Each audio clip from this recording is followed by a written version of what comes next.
అవకాశాన్ని ఇచ్చినందుకు మీకు ధన్యవాదాలు చెప్తున్నా. చివరికి ఒక మాట అధ్యక్ష, 2-3 రోజులుగా Bayyaram coach factory, Bayyaram steel plant, Warangal లోపల పెడతామన్నటువంటి కోచ్ ఫ్యాక్టరీ గురించి అనేక రకాలైనటువంటి ఆరోపణలు చేస్తూ ఉన్నారు అధ్యక్ష. తమరి ద్వారా నేను గౌరవ ముఖ్యమంత్రి గారి దృష్టికి గతంలో రాష్ట్ర ప్రభుత్వం చెప్పినటువంటి మాటనే చెప్పదలుచుకున్నాను అధ్యక్ష. గౌరవనీయులు ఐటీ శాఖ మంత్రి, పురపాలక శాఖ మంత్రి గారు కేటీఆర్ గారు 3 జనవరి రోజు అధ్యక్ష ఖమ్మం జిల్లా కొత్తగూడెంకి వెళ్ళిన రోజు అధ్యక్ష, 3 ఏప్రిల్ 2018 రోజు కేంద్ర ప్రభుత్వం ఈ ఫ్యాక్టరీ పెట్టడానికి ఫీజిబిలిటీ లేదు, వయబిలిటీ లేదని ప్రకటించినందున రాష్ట్ర ప్రభుత్వం సింగరేణి కాలరీస్ లిమిటెడ్తో కలిసి, తెలంగాణ మైనింగ్ డెవలప్మెంట్ కార్పొరేషన్తో కలిసి మేమే స్వయంగా బయ్యారం లోపల స్టీల్ ప్లాంట్ పెడతామని గౌరవ కేటీఆర్ గారు 3 ఏప్రిల్ 2018 రోజు కొత్తగూడెం లోపల వారే ప్రకటించి వచ్చారు అధ్యక్ష. ఫీజిబిలిటీ లేదని కేంద్రం వేసినటువంటి కమిటీ, టెక్నికల్ ఎక్స్పర్ట్ కమిటీ నివేదిక ఇచ్చిందని చెప్పి గౌరవ మంత్రి గారు చెప్పిండ్రు అధ్యక్ష. ఇంకొక చివరి అంశం అధ్యక్ష, చివరిగా ఒకటే మాట చెప్పి ముగిస్తాను అధ్యక్ష.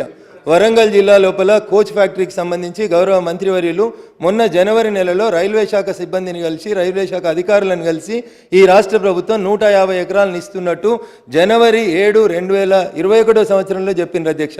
మనం ఉన్నది ఇప్పుడు మార్చిలో అధ్యక్ష. జనవరి 7లో స్థలం ఇస్తున్నట్టు కాగితాలు అందజేసి ఆ ఫ్యాక్టరీ పెట్టలేదు అని చెప్పి 2 నెలలలోనే ఏదో జరిగిపోయిందని చెప్పి దయించి ఇట్లాంటి ఆరోపణలు చేయొద్దని చెప్పి వారికి విజ్ఞప్తి చేస్తూ, గౌరవ ముఖ్యమంత్రి గారు గజ్వేల్కి ప్రధానమంత్రి గారిని పిలిచి మిషన్ భగీరథ లాంటి గొప్ప కార్యక్రమాన్ని ప్రారంభించినప్పుడు వారు ఒక మాట చెప్పినారు.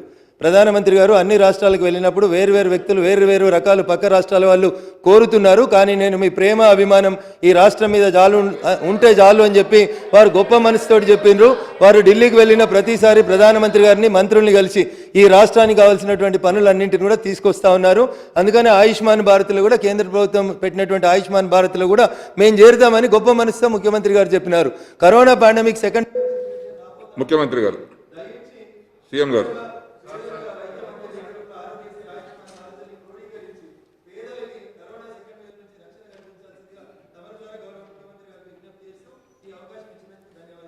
గౌరవ ముఖ్యమంత్రి గారు. అధ్యక్ష, గౌరవనీయులు మౌజం ఖాన్ గారు, వివేకానంద గారు, బట్టి విక్రమార్క గారు, చివరిలో మిత్రుడు రఘునందన్ గారు ఈ ద్రవ్య వినిమయ బిల్లు మీద చర్చలో పాల్గొని వారి యొక్క సలహాలు చెప్పినారు, కొన్ని సూచనలు చెప్పినారు. వారందరికీ కూడా ప్రభుత్వ పక్షాన నేను ధన్యవాదాలు తెలియజేస్తా ఉన్నా అధ్యక్ష.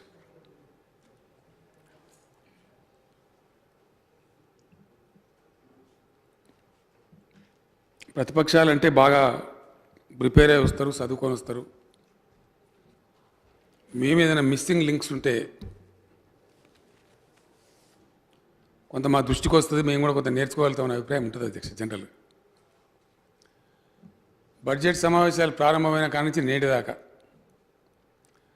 ఓ రుడ్డకొట్టుడు మాదిరిగా ఒకటే చెప్పిందే చెప్పి పాడిందే పాడరనే మాటనే తప్ప ఒక చక్కటి నిర్మాణాత్మకమైనటువంటి సూచన కానీ, గుణాత్మకమైనటువంటి ఒక గొప్ప సలహా కానీ ఎక్కడి నుంచి కూడా రాలేదు అధ్యక్ష.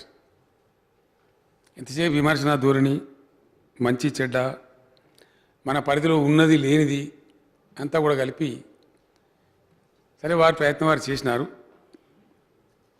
స్వతంత్రం వచ్చిన తర్వాత అధ్యక్ష, దేశంలో జరిగినటువంటి పరిణామ క్రమం అనేక రూపాంతరాలుగా మనం ఈ స్టేజ్లో ఇప్పుడు నిలుస్తున్నాం. చాలా ఆశ్చర్యం అనిపిస్తుంది అధ్యక్ష కొన్ని సంఖ్యలు చూస్తే. స్వతంత్రం వచ్చిన తొలినాళ్ళల్లో మొత్తం భారతదేశ బడ్జెటే 192 కోట్ల అధ్యక్ష. Only 192 crores. First budget of government of India after independence. అందులో 92 crores డిఫెన్స్ అధ్యక్ష. రక్షణ శాఖకే 92 కోట్లు. మిగతా అన్నిటికి కలిపి మిగిలింది ఎంత అంటే మొత్తం దేశానికి 100 కోట్లు. It's historical fact. ఆ రోజు పరిస్థితి అది అధ్యక్ష. ఆంధ్రప్రదేశ్ రాష్ట్రం 56లో ఏర్పడితే మొట్టమొదటి బడ్జెట్ 79 కోట్లు అధ్యక్ష. 79.25 crores, 79 కోట్ల 25 లక్షలు. ఆ క్రమం నుంచి అనేక పరిణామాలు జరుగుతూ ఈ రోజుకు చేరుకున్నాం. ఈరోజు జాతీయ బడ్జెట్ చూసినా, రాష్ట్రాల బడ్జెట్ చూసినా వందల కోట్ల నుంచి లక్షల కోట్ల రూపాయలకు పెరిగిపోయింది. దేశంలో సంపద పెరిగింది, రాష్ట్రాలలో కూడా పెరిగింది. మునుపటికన్నా చాలా మెరుగైన పరిస్థితులు ఉన్నాయి, అందులో డౌటే లేదు. అందులో పనిచేసినటువంటి ప్రతి వాళ్ళ కృషి కూడా ఉంటుంది అధ్యక్ష. పొలిటికల్ బ్యూరోక్రసీ కావచ్చు, అఫీషియల్ బ్యూరోక్రసీ కావచ్చు, అందరం కలిసి ఒక స్థాయికి చేరుకున్నాం. ఇప్పుడు ఈ ఉన్న స్థితి నుంచి ఇంకా ఉన్నత స్థాయికి పోవడానికి చక్కటి మార్గాలు, చక్కటి నిర్మాణాత్మకమైన ఆలోచనలు చేస్తే తగు రీతిలో మనం అందరం పోయే ఆస్కారం ఉంటుంది. కానీ ఇక్కడ ప్రతిపక్షాలు ఒకటే రకమైనటువంటి పద్ధతిలో ఒక మూసలో చెప్పినారు. బట్టి విక్రమార్క గారు అయితే పాపం వారు చాలా ప్రయత్నం చేసినారు. తలసరి ఆదాయాల కథ కూడా చాలా పెద్దగా చెప్పినారు. వారు తారతమ్యాలు చెప్పినారు. ఇక అది వారి యొక్క ఆర్థిక పరిజ్ఞానానికి పరాకాష్ట అధ్యక్ష. తలసరి ఆదాయాలు, దేశ రాష్ట్ర స్థూల ఉత్పత్తి, దాని పంపకాలు మన పరిధిలో ఎంత ఉంటుందో మనందరికి తెలిసిన విషయం అధ్యక్ష. Because the broad fiscal policy lies with the government of India. అది కాంగ్రెస్ గవర్నమెంట్ ఉన్నా, బీజేపీ గవర్నమెంట్ ఉన్నా, ఎవరున్నా కూడా ఫిస్కల్ పాలసీ భారతదేశ ప్రభుత్వం చేతిలో ఉంటుంది. We have to be alike the government of India. We cannot be unlike. No state can be unlike, sir. కొద్దిపాటి కుషనే ఉంటుంది తప్ప చాలా తక్కువ మన పరిధిలో ఉంటుంది. ఇది ఫ్యాక్ట్ సార్. ఇది it's a fact on record. సర్కారీ కమిషన్ సందర్భంలో చాలా సందర్భాల్లో చాలా రాష్ట్రాలు వాదనలు వినిపించినాయి. దేశంలో జరుగుతున్న కథ ఏంటంటే, మౌజూమ్ ఖాన్ గారు కూడా వారి స్పీచ్లో చెప్పినారు, రిజర్వేషన్ల సంగతి ఏంది, ఫలానా సంగతి ఏంది, ఫలానా సంగతి. చాలా విచిత్రమైన పరిస్థితులు ఈ దేశంలో ఉంటాయి అధ్యక్ష. అదే మాట నేను ప్రధానమంత్రి గారికి స్వయంగా కూడా చెప్పిన, లెటర్ కూడా రాసిన, శాసనసభలో కూడా మనం తీర్మానం చేసినాం. ఆర్థిక విషయాలైతే టోటల్గా వాళ్ళ చేతిలో. పరంపరగా ఈ దేశంలో జరుగుతూ వస్తున్న ఒక దుస్థితి. ఒకటి యూనియన్ లిస్టు, రెండవది స్టేట్ లిస్టు, మూడవది కాంకరెంట్ లిస్టు అధ్యక్ష. ఉమ్మడి జాబితాలో ఉండే కొన్ని రాజ్యాంగ విహితమైనటువంటి విధులు, బాధ్యతలున్నాయి. ఆ ఉమ్మడి పేరుకే ఉన్నది, కానీ కాంగ్రెస్ ప్రభుత్వం మొదలుపెట్టింది, బీజేపీ ప్రభుత్వం కూడా కొనసాగిస్తున్నది ఆ పరంపరను. మొత్తం రాష్ట్రాలకు ఉన్నటువంటి హక్కులు, రాష్ట్రాల బాధ్యతలు కూడా హరించి వేస్తూ ఉన్నారు క్రమంగా. పెంచవలసింది పోయి డెమోక్రసీ ఎట్టెట్లా మెచ్యూర్ అవుతుంటే అట్లా పవర్స్ అని డెవల్వ్ చేయాలి అధ్యక్ష. డెవాల్వ్ చేయాల్సింది పోయి వాళ్ళు తీసుకుంటా ఉన్నారు. అందులో వీళ్ళిద్దరు కూడా సమాన పాత్రను పోషించారు అధ్యక్ష. ఒకరికొకరు తీసుకోకుండా పోటీపడి రాష్ట్రాల యొక్క హక్కులను, రాష్ట్రాల పనులను కర్టైల్ చేస్తూ అన్నీ కూడా వాళ్ళు తీసేసుకుంటా ఉన్నారు. సరే, రాష్ట్రాలు చెప్తున్నాయి, మాట్లాడుతున్నారు, చర్చలు జరుగుతున్నాయి, ఫలితం మాత్రం రావడం లేదు. ఈ తలసరి ఆదాయాలలో తారతమ్యాలు ఇవన్నీ మారాలంటే ఏ ఒక్క రాష్ట్రంలో ఎక్కడో జరిగేదానికి ఆస్కారం చాలా తక్కువ ఉంటుంది అధ్యక్ష. జాతీయ స్థాయిలోనే జరగాల్సిన అక్కర ఉంటుంది. చాలా సందర్భాలలో నేను చెప్పినాను, పొరుగు దేశాల నుంచి కూడా మనం నేర్చుకోవచ్చు. మంచి ఎక్కడ ఉంటే నేర్చుకుంటే తప్పు లేదు.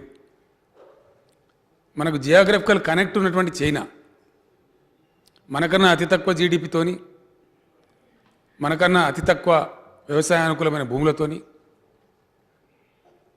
చాలా పేదరికంలో ఉండే అధ్యక్ష. ఆ డెంగ్ జియోపింగ్ గారు స్వరాజ్యం తీసుకున్న తర్వాత కంప్లీట్గా పిక్చర్ మార్చేసి వాళ్ళకు నిర్ణయం తీసుకొని పటిష్టంగా ముందుకు పోయినారు. ఈరోజు second largest economy of the world కింద రూపాంతరం చెందినారు. ఆ పరిస్థితులు మన దేశంలో కూడా రావాలని అనేక వేదికల మీద చెప్పినాం, చెప్తూనే ఉన్నాం, సాధ్యమైన ప్రతి సందర్భంలో మాట్లాడుతూనే ఉన్నాం. దాని మీద గుణాత్మకమైన మార్పుకు శ్రీకారం చుట్టబడాలని చెప్పి నేను కూడా కాంక్షించే వాళ్ళలో ఒకని అధ్యక్ష. ఇక మన రాష్ట్రానికి వచ్చినప్పుడు మౌజం ఖాన్ గారు కొన్ని విషయాలు చెప్పినారు. వారు చెప్పింది ముగిస్తే చెప్పచ్చు కాబట్టి, metro rail to old city definitely ఇది జరగవలసిందే అధ్యక్ష. ఏ కారణం చేత మెట్రో రైలు ఆలస్యమైందో అందరికంటే ఎక్కువ మౌజం ఖాన్ గారికే తెలుసు. మేము కమిట్మెంట్ ఇచ్చినాం, తప్పకుండా దాన్ని నెరవేర్చే ప్రయత్నం చేస్తాం అధ్యక్ష. నోటరైజ్డ్ డాక్యుమెంట్స్ ఒక ఓల్డ్ సిటీలో ఉన్నాయని వారు అనుకుంటా ఉన్నారు. ఇవి మొత్తం సిటీ అంతటా కూడా ఉన్నాయి. తప్పకుండా వాటిని పరిశీలిస్తాం. ఒకసారి చెప్పినాము అంటే డెఫినెట్గా దాన్ని అమలు చేస్తాం అధ్యక్ష. దానికి కొంత సమయం పడుతుంది. ఓల్డ్ ఏజ్ పెన్షన్స్ 57 సంవత్సరాలు తగ్గిస్తామని చెప్పినాం. మేము 100% త్వరలోపలనే దాన్ని ఇంప్లిమెంట్ చేస్తాం అధ్యక్ష. Very shortly will issue orders. ఆ నెసరీ స్టెప్స్ తీసుకొని తప్పకుండా పేదలకు ఇచ్చిన మాట కాబట్టి దాన్ని నెరవేరుస్తాం. ఖాద్రి గారు ఇంతకుముందే నాకు కలిసి నా ఛాంబర్కి వచ్చి చెప్పినారు, మక్కా మసీదులో ఉండే ఉద్యోగస్తులు, షాహీ మసీదులో ఉండే ఉద్యోగస్తులను రెగ్యులరైజ్ చేయాలని చెప్పి వారు కోరినారు. తప్పకుండా దాన్ని కూడా సానుభూతితో పరిశీలిస్తాం అధ్యక్ష. అదేవిధంగా రిజర్వేషన్స్ విషయంలో వారు చెప్పినారు, అది మన చేతిలో లేకుండా పోయింది అధ్యక్ష. మన పక్కనే ఉన్నటువంటి తమిళనాడులో 69% రిజర్వేషన్ అమలవుతూ ఉంది. ఒక పక్క సుప్రీంకోర్టు ఏమో 50% మించకూడదని చెప్పింది. మేము కోరినాం, ఒక్కొక్క రాష్ట్రానికి తారతమ్యాలు ఉంటాయి డెఫినెట్గా. కొన్ని రాష్ట్రాలకు పోతే అత్యధికంగా గిరిజన జనాభా ఉంది, కొన్ని రాష్ట్రాలలో బీసీ జనాభా ఎక్కువ ఉంది, ఇట్లా అనేక రకాలుగా ఉన్నాయి. కాబట్టి మొత్తానికి 50% దేశానికి కనపడితే సరికాదు. అది రాష్ట్రాల విజ్ఞతకు వదిలేయండి, వాళ్ళ బాధలు వాళ్ళు పడతారని చెప్పినాం అధ్యక్ష. Of course the matter is sub judice now. Supreme court seize of the matter. మమ్మల్ని కూడా అడిగి ఉన్నారు. మేము కాంక్రీట్గా పాజిటివ్గా డెఫినెట్గా రిజర్వేషన్లను రాష్ట్రాలకే వదిలివేయండి అని తప్పకుండా తెలియజేసినాం అధ్యక్ష. ఫర్దర్ కూడా తెలియజేస్తాం. ఆ ప్రకారంగా ఎవరికైతే హక్కు ఉంటుందో వాళ్ళకి రిజర్వేషన్స్ వచ్చే విధంగా ప్రయత్నం పూర్తి స్థాయిలో చేస్తామని చెప్పి మనవి చేస్తా ఉన్నా అధ్యక్ష. ఉస్మానియా హాస్పిటల్ కూడా అది కోర్టు కేసులో ఉంది అధ్యక్ష. దాని మీదే ఒక నిర్ణయం చెప్పాలంటే కష్టం అవుతుంది. తప్పకుండా వారు చెప్పినట్టు దాని విషయంలో కూడా ప్రభుత్వం అవసరమైన చర్య తీసుకుంటుంది అధ్యక్ష. అధ్యక్ష, రెండవ విషయం ఇక్కడ చెప్పాల్సిన అవసరం ఉంది. బట్టి విక్రమార్క గారు కరోనా విషయం చెప్పినారు. ఒక విషయం నేను స్పష్టంగా చెప్పదలుచుకున్నాను. కరోనాలో మన రాష్ట్ర ప్రభుత్వమే ఇండియాలో one of the best states మనం పర్ఫామ్ చేసినాం. అది కేంద్ర ప్రభుత్వం కూడా చెప్పింది చాలా సందర్భాలలో. ఇప్పుడు కూడా మొన్న సమాచారం వచ్చిన వెంటనే బాగా టెస్టులు పెంచినాం అధ్యక్ష. నాకున్న సమాచారం మేరకు నిన్న ఒక్కరోజే దాదాపు 70,000 టెస్టులు కూడా చేస్తూ ఉన్నాం. పాఠశాలలు బాధతోనే మూసేసినాం. మాకేం సంతోషం ఉండి మూసేయలేదు. చిన్నపిల్లలు హాస్టల్స్ కొంచెం ఎటువంటి అటు పోతుంటారు కాబట్టి అక్కడి నుంచి చాలా పెద్ద ఎత్తున అది విస్తరించే ప్రమాదం ఉంటుంది. కాబట్టి అది ఒక విస్ఫోటకమైనటువంటి రూపం తీసుకోకముందే చర్యలు తీసుకోవాలని అనుకున్నాం. ఇది ఎట్లా ఉంటుందంటే అధ్యక్ష, కొంచెం ఇబ్బందికరంగా ఉంటుంది. ఆ మధ్యలో సినిమా ఇండస్ట్రీ వాళ్ళ దగ్గరికి వచ్చినారు. చాలా పెద్ద పరిశ్రమ, 4-5 లక్షల మంది దాన్ని జీవిస్తూ ఉన్నారు. చాలా దెబ్బతినిపోయిన సార్ ఇట్లా అంటే కొన్ని వెసులుబాట్లు వచ్చి గవర్నమెంట్ ఆఫ్ ఇండియా ఇచ్చిన తర్వాతనే మనం కూడా సినిమాలు ప్రారంభించినాం. నిన్న మనం కొందరు వచ్చినారు, సార్ మళ్ళీ ఏమైనా లాక్డౌన్ పెడతారా, సినిమాలు కూడా వెంటనే మూస్తారా, ఎందుకంటే ప్రొడక్షన్లో ఉన్న సినిమా కూడా మధ్యలో ఆగిపోతుంది సార్, మాకు మేము చాలా పెద్ద ఎత్తున పెట్టుబడులు పెట్టినాం, భారీ బడ్జెట్ సినిమాలు కూడా ఉన్నాయని చెప్పి వాళ్ళ బాధ వాళ్ళు చెప్తా ఉన్నారు.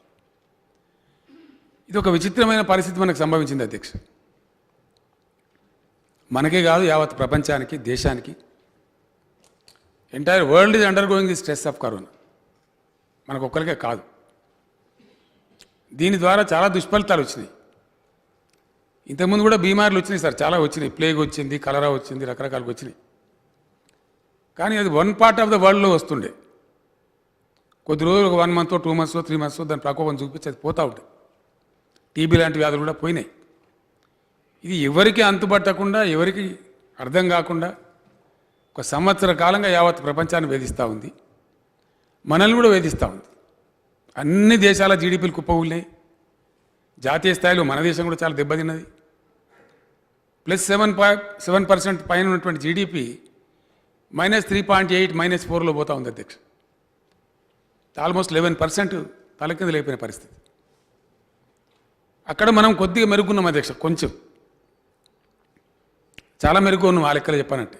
అనేక రాష్ట్రాలు మైనస్లో ఉన్నాయి అధ్యక్ష. దేశంలో మనం 1.3% జీడిపి ప్లస్లో ఉన్నాం అధ్యక్ష.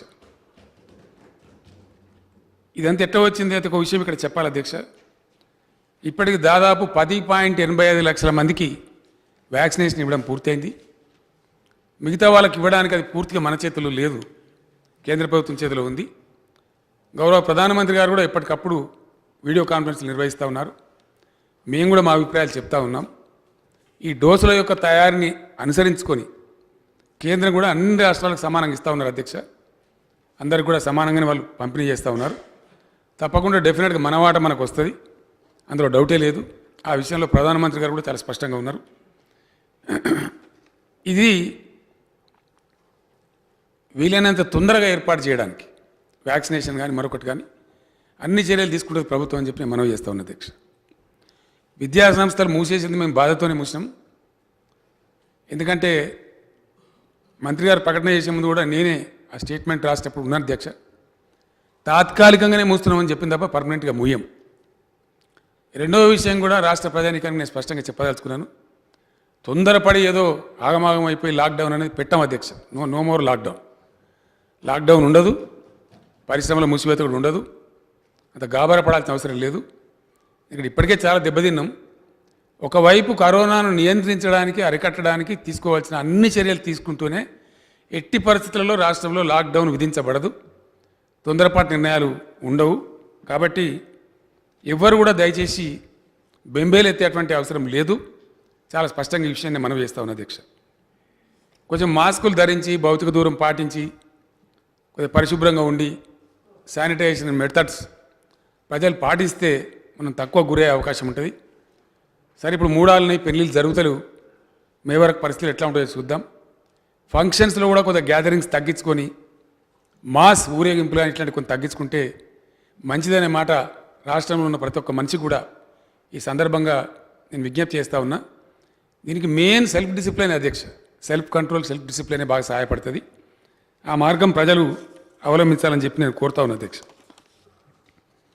అధ్యక్ష, బట్టి విక్రమార్క గారు కరోనా ఉందని ఒక పక్క చెప్తూనే వారు లెక్కలు చెప్పినారు. సరే, ప్రతిపక్షం కాబట్టి కొద్దిపాటి వ్యంగ్యం ఉంటుంది, కానీ వారి వ్యంగ్యమేమో అంతులేని వ్యంగ్యం ఉంది అధ్యక్ష. బడ్జెట్ భారీగా ఉంది, మేము కూడా భారీగా ఉండాలని కోరుతున్నాం అని చెప్పినారు. అధ్యక్ష, ప్రతి విషయంలో కొత్త రాష్ట్రం ఏర్పడ్డ తర్వాత ప్రజల ఆకాంక్షలు, ఆశలు నెరవేర్చే దిశగా అద్భుతమైనటువంటి ఫిస్కల్ ప్రుడెన్స్తోని, అంటే ఆర్థిక క్రమశిక్షణతోని భగవంతుడు మాకు ఇచ్చిన శక్తి అంతా ఉపయోగించి ఈ రాష్ట్రాన్ని ముందుకు తీసుకొని పోతా ఉన్నాం. దానికి కొన్ని సిమ్టమ్స్ ఉంటాయి అధ్యక్ష, సంకేతాలు. యాసంగి సీజన్లో, రెండవ పంట కాలంలో తెలంగాణ ఎన్నడూ కూడా 15-20 లక్షలు, 20 లక్షలు చాలా గగనం అనుకోండి, దాటలే. ఇప్పుడు ప్రత్యక్షంగా రైట్ నౌ నేను మాట్లాడుతున్న ఈ క్షణంలో తెలంగాణలో సాగవుతున్నటువంటి భూమి ఈ రెండవ పంట కాలం 65 లక్షల ఎకరాలకు పైబడి ఉంది. అందులో వరి పంటనే దాదాపు 52 లక్షల ఎకరాలు ఉంది అధ్యక్ష. ఇది గ్రోత్ కాదా? 6 సంవత్సరాల కాలంలో ఇంత పెద్ద మార్పు. చెరువులన్నీ నిండుకుండల్లాగా ఉన్నాయి అధ్యక్ష రాష్ట్ర వ్యాప్తంగా, ఎక్కడో కొన్ని చోట్ల తప్ప. చివరికి నేను వస్తూ ఉంటే మిత్రుడు రఘునందన్ రావు కూడా మాట్లాడిన నాతో, మదన్ రెడ్డి గారు, నర్సాపూర్ ఎమ్మెల్యే గారు, నేను లోపలికి వస్తూ ఉంటే నాకు అడ్డం వచ్చి చెప్తా ఉన్నారు, సార్ కూడవేలు వాగులు వదిలిన నీళ్ళు కానీ హల్దీ వాగులు కూడా అర్జెంటుగా వదలాలని చెప్తారు. అంటే చెరువులు నిండి ఉండడమే కాకుండా రైతులను ఆదుకోవడానికి బ్రహ్మాండంగా ఇలా గోదావరి జలాలు వాగులలో కూడా వదిలిపెడతా ఉన్నాం అధ్యక్ష. ఎప్పుడు ఊహించలే చరిత్రలో, కనివిని ఎరగనటువంటి పరిస్థితి. రైతులు, అక్కడ ఉన్న ప్రజాప్రతినిధులు, స్థానికంగా ఉండేటువంటి మిత్రులందరూ కూడా పూలు చల్లి గంగమ్మ తల్లికి పూజలు చేసుకొని అనేక పత్రికలలో ఫోటోలు కూడా వస్తూ ఉన్నాయి.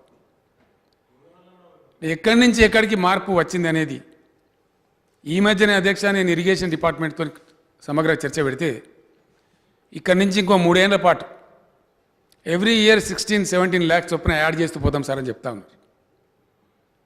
నేను ఒకటే మాట మనవి చేస్తూ ఉన్నా, ఎవరు ఎన్ని రకాలుగా మాట్లాడినా ఖచ్చితంగా తెలంగాణలో వ్యవసాయాన్ని పండగ చేసినాం. ఇప్పటికే రైతులలో ఒక ధీమా వచ్చింది, ఒక ఆత్మవిశ్వాసం వచ్చింది. కొంతమంది కొన్ని రకాల మాటలు మాట్లాడినా నేను పట్టించుకోకుండా బ్రహ్మాండంగా రైతు బంధు కానీ ఎక్కడైనా ఉందా అధ్యక్ష ఇండియాలో? రైతు బీమా, ఎంత భూమి ఉన్న రైతు అయినా సరే చనిపోతే 5 లక్షల రూపాయలు క్రమం తప్పకుండా టంచన్గా విత్ ఇన్ వీక్ డేస్ వాళ్ళ ఖాతాలో జమ అవుతున్నాయి. ఇప్పుడు బయట వినే ప్రజానీకానికి కూడా ఈ మాట తెలుసు. కాంగ్రెస్ పార్టీ కళలు కూడా కలగన్నది అధ్యక్ష, కనీసం వాళ్ళ తలకాయకి తట్టింది అయ్యే ఆలోచన. రైతు బంధు అనేది పెట్టాలి, రైతు బీమా అనేది పెట్టాలి. సరే ఆ మాట నేను అనను, కానీ ఆనాడు అధ్యక్ష తెలంగాణలో కరువులు వచ్చి, కాటకాలు వచ్చి, వలసలు పోయి అనేకమైనటువంటి దుఃఖపూరితమైన వాతావరణం. గడ్డి లేక పశువులు కూడా చచ్చిపోయినటువంటి పరిస్థితి. ఆ పశువుల కలేబరాల మీద మూగిన రాబందులు, అప్పటి కాలంలో రాబందులు తిరిగితే ఇవాళ మంచిగా మేము రైతు బంధు పెట్టినాం, రైతు బీమా పెట్టినాం. అధ్యక్ష తాగునీటి సమస్య ఉండే గతంలో చాలా ఘోరం. ఎండాకాలంలో ఎలక్షన్ పోవాలన్నా పెద్ద బాధ, భయం. బిందెల ప్రదర్శన అనేది బంద్ అయిపోయింది ఈ రాష్ట్రంలో. Almost zero down. ఎక్కడనో కార్నర్లో ఎక్కడనో చోట ఒకటి అరా చిన్న చిన్న సమస్యలు ఉంటే ఉండవచ్చు, కానీ చాలా భారీగా ఖర్చు పెట్టి పర్ఫెక్ట్గా ప్లానింగ్ చేసి పట్టుబట్టి టైం బౌండ్ ఎగ్జిక్యూట్ చేసి మంచినీటి సమస్యకు అంతం పలికినాం అధ్యక్ష. ఇది నేను చెప్తలేను అధ్యక్ష, సాక్షాత్తు ఆ జలశక్తి శాఖ మంత్రి గారు మొన్ననే పార్లమెంట్లో చెప్పినారు, గజేంద్ర సింగ్ షెకావత్ గారు. వారు చెప్తూ కూడా అక్కడ మా పార్టీ ప్రభుత్వం లేదు, అయినా ఎక్కడ మంచి జరిగినా చెప్పడం బాధ్యత, నేను అనౌన్స్ చేస్తా ఉన్నా చాలా ప్రౌడ్గా అని చెప్పి వారు స్వయంగా లోక్సభలో చెప్పినారు అధ్యక్ష. లోక్సభలో చెప్పినారు, రాజ్యసభలో చెప్పినారు. 100% ట్యాప్తోని ప్రతి ఇంటికి నల్లా ఇచ్చి నీళ్లు సప్లై చేస్తున్న ఏకైక రాష్ట్రం తెలంగాణ అయ్యాలని చెప్పినారు. ఇది అచీవ్మెంట్ కాదా అధ్యక్ష? 6 దశాబ్దాలు ఎన్ని గోసలు పడ్డం మంచినీళ్ళకి, అసలు ఎన్ని కథలు. 85లో నేను సిద్దిపేట ఎమ్మెల్యే అయితే ఎండాకాలం వస్తే నా బతుకో యుద్ధమే అధ్యక్ష. 28 వార్డులు ఉండేటి అప్పట్లో సిద్దిపేట మున్సిపాలిటీలో. వార్డుకో ట్రాక్టర్ పెట్టి ఆ యుద్ధాలు, ఆ పోరాటాలు, పొద్దున్న లేస్తే సాయంత్రం దాకా నేను బస్తీ తిరుగుతూ ఎంత గోసపడ్డమో భగవంతుని తెలుసు అధ్యక్ష. ఈరోజు ఒక సిద్దిపేట కాదు, రాష్ట్రంలో ఏ మూలలో కూడా మారుమూల గోండు గూడెంలో, ఆదివాసీ గూడెంలో, లంబాడి తండాలో కూడా ఆ సమస్యకు భరతవాక్యం పలికినాం. దాన్ని అభినందిస్తలేరు అధ్యక్ష. సరే ప్రజలైతే రోజు అద్భుతంగా వాళ్ళ ఇళ్ళకే పోతున్నాం అధ్యక్ష. మేము పైపుల ద్వారా, నలాల నీళ్ళ ద్వారా, పరిశుద్ధమైన నీళ్ళ ద్వారా. మిత్రులు అంటారు మీరే ఇచ్చినరా మొత్తం, మేము ఉన్నప్పుడు ఏం లేకుండా అంటే ఉండే బోరింగ్ వాటరు, కలుషితమైన వాటరు, బిల్లులు కట్టలేక సర్పంచులు చచ్చిపోయేటోళ్ళు, ఆ మూటలు గాలుడు, ఆ బాధ చాలా చాలా తీక్షణంగా తీసుకొని ఇదే సభలో మేము ఓట్లు అడగము నెక్స్ట్ టర్మ్ లోపల చేయకపోతే అని చెప్పి దాన్ని పూర్తి చేసినాం.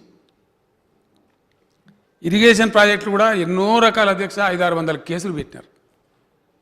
మాట్లాడితే గ్రీన్ ట్రిబ్యునల్, మాట్లాడితే హైకోర్టు, మాట్లాడితే సుప్రీంకోర్టు, కాలికి పెడితే మెడకు, మెడకు పెడితే కాలికి చాలా చాలా ప్రయత్నాలు చేసినారు. అన్ని పోరాటం చేస్తూనే మేము ఎక్కడ ఆపలే. ఇంతకుముందే మిత్రుడు రాజగోపాల్ రెడ్డి గారు వచ్చి డిండి ప్రాజెక్టు దగ్గర సమస్య చెప్పినారు నాకు. వారి ముందే నేను వెంటనే చీఫ్ సెక్రటరీ గారికి చెప్పి, ఫైనాన్స్ సెక్రటరీ గారికి చెప్పి రిజాల్వ్ చేయమని చెప్పినాం. ఇష్యూ రిజాల్వ్ చేయండి, తొందరగా పూర్తి కావాలని చెప్పి. ఒక్కటే మాట రాష్ట్ర రైతాంగాన్ని మనవి చేసుకున్న అధ్యక్ష, ఏది ఏమైనా సరే 1,00,00,000 ఎకరాల మాగాణం అనేది మేము కల 1,25,00,000 ఎకరాలకు పోతా ఉంది అధ్యక్ష. ఈ మధ్యన నేను కొన్ని చిన్న చిన్న లిఫ్ట్లు కూడా శాంక్షన్ చేసినాను. తమర్ నియోజకవర్గంలో కూడా ఆ చందూరు లిఫ్టు, జాకోరా లిఫ్ట్ కూడా ప్రభుత్వం మంజూరు చేసింది అధ్యక్ష. వాటన్నిటికి కూడా టాప్ ప్రయారిటీ ఇచ్చి పనిచేస్తూ ఉన్నాం. 100% ఎందుకంటే అధ్యక్ష ఒక మాట చెప్పక తప్పదు ఈ సందర్భంలో, ఆర్థిక విషయాలు మాట్లాడుతున్నాం కాబట్టి. తెలంగాణ 1.3+ జిఎస్డిపి పెరిగి ఉంది అంటే దానికి ప్రధానమైన కారణం ఇక్కడ అభివృద్ధి అయినటువంటి వ్యవసాయం అధ్యక్ష. గత 4-5 ఏళ్లలో 17.73% గ్రోత్ నమోదు చేసింది మన వ్యవసాయ రంగం. దాని పుణ్యమా అని చెప్పి ఈరోజు ఈ 1.3% మన జీడిపి అధికంగా చూపెట్టగలుగుతాం. దానికి అనేక దృష్టాంతాలు అనేకం ఉన్నాయి. మన ఆర్థిక మంత్రి గారు స్వయంగా చెప్పినారు. నేను కూడా ఒకసేపు కూర్చొని విన్నా ఇక్కడ. వారు చాలా యాంపుల్ డీటెయిల్స్ ఇచ్చినా నేను అందులో పోదాల్చుకోలేదు అధ్యక్ష. సరాసరి జిఎస్డిపి కూడా పెరిగింది, అద్భుతమైన రేటు. ఇతర రాష్ట్రాల్లో పెరగకుండా పెరిగింది, ప్రత్యేకం పెరిగింది తెలంగాణలో. 4,51,000 కోట్లు ఆ రోజు ఉంటే 9,78,000 కోట్లకు జీడిపి మన జిఎస్డిపి పెరిగింది అధ్యక్ష. నేను ఇంకో మాట కూడా ఇక్కడ చెప్పక తప్పదు నాకు. గతంలో కూడా చెప్పిన చాలాసార్లు చరివినమైనప్పటికీ చెప్పక తప్పదు అధ్యక్ష. ఎందుకంటే తమ ద్వారా ఎవరో సభ ద్వారా బయట ప్రజలు కూడా వింటారు కాబట్టి. ఇక వీరు ఒకటే కథ. బట్టి విక్రమార్క గారు అయితే రాష్ట్రంలో 2 పెరిగినాయి, అప్పులు పెరిగినాయి. అప్పులు పెరగలేదు బట్టి విక్రమార్క గారు. Please correct your self. Not at all. ఒక రాష్ట్రం తీసుకునే అప్పుల యొక్క పరిమాణం జిఎస్డిపికి అగనెస్ట్గా ఉంటుంది అధ్యక్ష. నేను ఇంకో మాట చెప్తాను. వారు చెప్పే ప్రకారం అయితే మొత్తం దివాలెత్తిపోతామేమో, ఇంత గందరగోళం అవుతుందేమో, గడబడైపోతామేమో. వారికి భయం ఉండొచ్చు కానీ ప్రజలను భయపెట్టద్దండి మీరు. అనవసరం లేనిటువంటి కథలు పుట్టియద్దు. ఎందుకు చెప్తున్నా ఈ మాట అంటే, కాశ్మీరు ఎప్పుడైతే కేంద్రపాలిత ప్రాంతమైందో దాని తర్వాత భారతదేశంలో ఉన్న రాష్ట్రాల సంఖ్య 28 అధ్యక్ష. ఇలా మనం 25th ప్లేస్లో ఉన్నాం బాటంలో. అప్పులు తీసుకునే దానిలో మన మీద చాలా ఘనత వహించినటువంటి వారి పరిపాలనలో ఉన్నటువంటి రాజస్థాన్ ఉంది, మధ్యప్రదేశ్ ఉంది, ఉత్తరప్రదేశ్ ఉంది, పంజాబ్ ఉంది, హర్యానా ఉంది. దేశ రాజధాని సంఖ్యలో ఉన్న పంజాబ్, హర్యానాలో ఉన్నాయి అధ్యక్ష. మైనస్లో ఉన్నారు ఈరోజు కూడా వాళ్ళు, ఇంకా ప్లస్లోకి రాలేదు. ఇవన్నీ నా లెక్కలు కావండి. Comptroller and auditor general of India ఇచ్చిన లెక్కలు, సెంట్రల్ స్టాటిస్టికల్ ఆర్గనైజేషన్ సిఎస్ఓ వాళ్ళు ధృవీకరించిన లెక్కలు. వీటన్నిటికీ మించి అధ్యక్ష, బట్టి విక్రమ భారతం వ్యక్తిగతంగా నాకేం లేదు, కానీ వారి ఆర్గ్యుమెంట్లో ఉన్నటువంటి లోపం నా కంప్లైంట్ అదే అధ్యక్ష. ఈ మీరు మేము ఏం పరిగణనలోకి తీసుకోమని చెప్తామంటే అధ్యక్ష, ఈ ఆర్థిక వ్యవహారాలకు సంబంధించి the broad fiscal policy lies with government of India అని నేను ఏదైతే చెప్పినో, దీనికి ధృవీకరణ ఏంది అంటే రిజర్వ్ బ్యాంక్ ఆఫ్ ఇండియా, రాష్ట్ర ప్రభుత్వాలు కానీ కేంద్ర ప్రభుత్వం కానీ నిర్వహించేటువంటి ఆర్థిక కార్యకలాపాలు, ఆర్బీఐ నియంత్రణ కూడా ఉంటుంది అధ్యక్ష. మనం తెచ్చే అప్పులు మనం మార్కెట్ ఎట్టుబడితే పోయి మార్వాడి కొట్టుకెళ్ళేది అప్పు చేస్తాం అట్లా ఉండదు అధ్యక్ష. ప్రభుత్వంలో జరిగే వ్యవహారం. ఎఫ్ఆర్బిఎం ఈ మధ్యనే జరిగిన బడ్జెట్ సమావేశాలలో, కేంద్ర బడ్జెట్ సమావేశాలలో వారు సమర్పించినటువంటి ఎకనామిక్ సర్వేలో ఇండియాలో కరోనాను కూడా తట్టుకొని అతి తక్కువ అప్పులు చేసి, చాలా తక్కువ మోతాదులో అప్పులు చేసి పటిష్టమైనటువంటి వ్యూహంతో ఆర్థిక క్రమశిక్షణ పాటించిన 2-3 రాష్ట్రాలలో తెలంగాణ ఒకటి. This is not my story. This is a survey report, economic survey report submitted to the House by Government of India. అట్లానే ఆర్బీఐ కూడా వార్షిక నివేదికలు వెల్లడిస్తారు అధ్యక్ష. దానిలో కూడా చెప్పినారు చాలా తక్కువ అప్పులు తీసుకున్న రాష్ట్రం, ఎక్సలెంట్ ఫిస్కల్ ప్రుడెన్స్, చక్కటి పటిష్టమైన ఆర్థిక క్రమశిక్షణతో పోతా ఉంది తెలంగాణ రాష్ట్రం. అతి తక్కువ మోతాదులో వీళ్ళు అప్పులు చేస్తూ ఉన్నారని చెప్పినారు. చాలా రాష్ట్రాలు చాలా పెద్దగా ఉంది అధ్యక్ష, వాళ్ళ సౌతి చాలా పెద్దగా ఉంటుంది.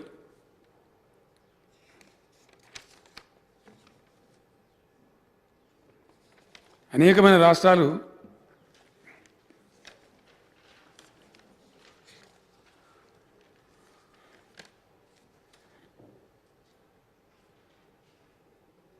(33.10%) ఉత్తరప్రదేశ్ అధ్యక్ష, 34% రాజస్థాన్,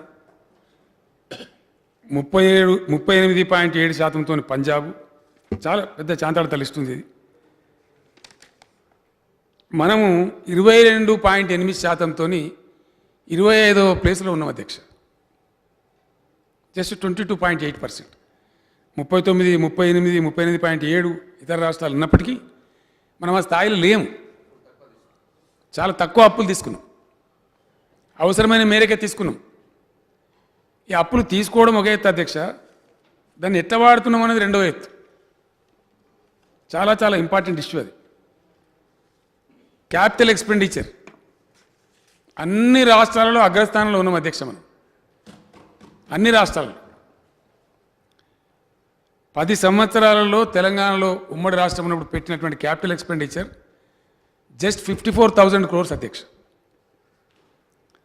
గత 5-6 ఏళ్లలో టీఆర్ఎస్ ప్రభుత్వం పెట్టిన ఖర్చు క్యాపిటల్ ఎక్స్పెండిచర్ మీద 2,34,153 కోట్ల అధ్యక్ష.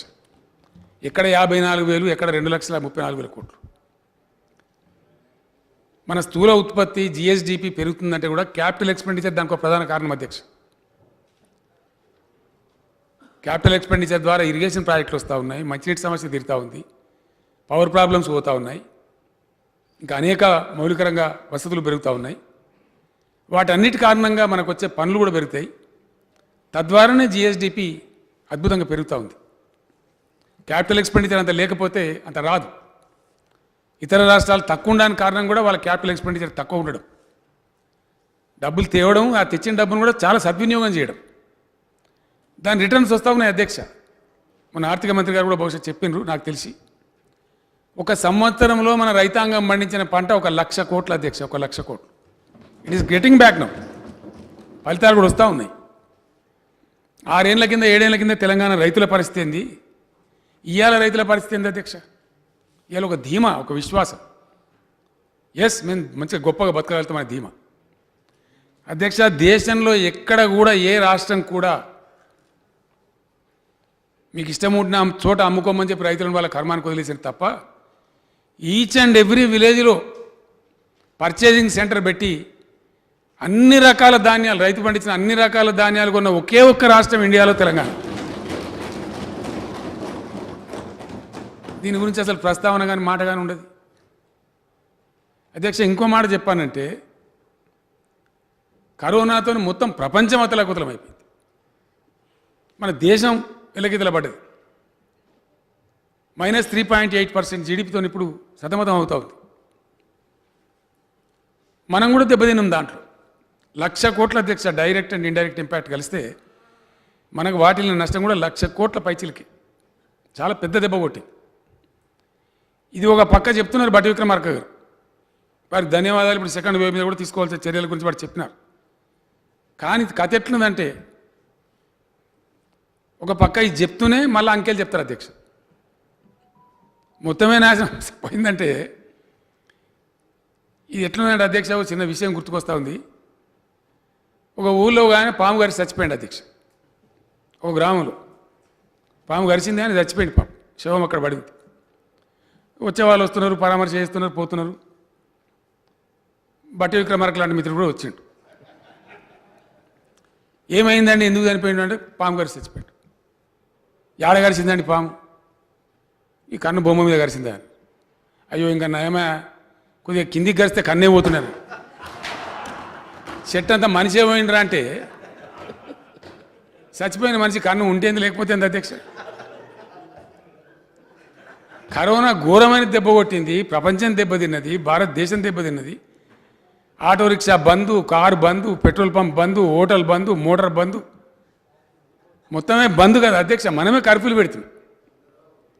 ఎక్కడ డబ్బులు ఎక్కడి నుంచి వస్తాయి? ఆ విషయాన్ని చెప్పాలి కదా అధ్యక్ష, అభినందించాలి కదా ప్రభుత్వాన్ని. ఇంత కరోనా ఉన్నా తట్టుకొని అధ్యక్ష, మనం ఎప్పుడు కూడా ఊహించినటువంటిది రెగ్యులర్గా మెయింటైన్ చేస్తాం మనం. మన ఎంప్లాయీస్కి ఇచ్చే శాలరీస్ అవుతుందో ఇస్తాం, ఫస్ట్ టెన్షన్కి పంపిస్తాం. ప్రభుత్వ ఉద్యోగస్తుల జీతాలు కూడా 50% కుదించుకొని మనం మన మన మన జీత బత్యాలు కూడా కుదించుకున్నటువంటి సందర్భం వచ్చింది, అనుకోనటువంటిది. రెండవది ఏంటంటే మరి ఇది కంటిన్యూ అవుతూ ఉంది.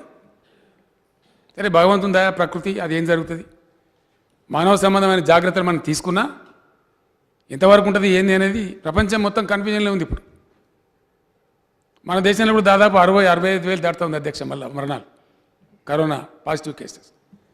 మనం తక్కువనే ఉన్నాం, సంతోషపడు కాదు, ఆ లెక్కలు చూస్తే తక్కువనే ఉన్నాం. అట్లే ఉండాలని దేవుని మొక్తా ఉన్నాం, అట్లే ఉంచాలని ప్రార్థిస్తున్నాం, అన్ని జాగ్రత్తలు తీసుకుంటా ఉన్నాం.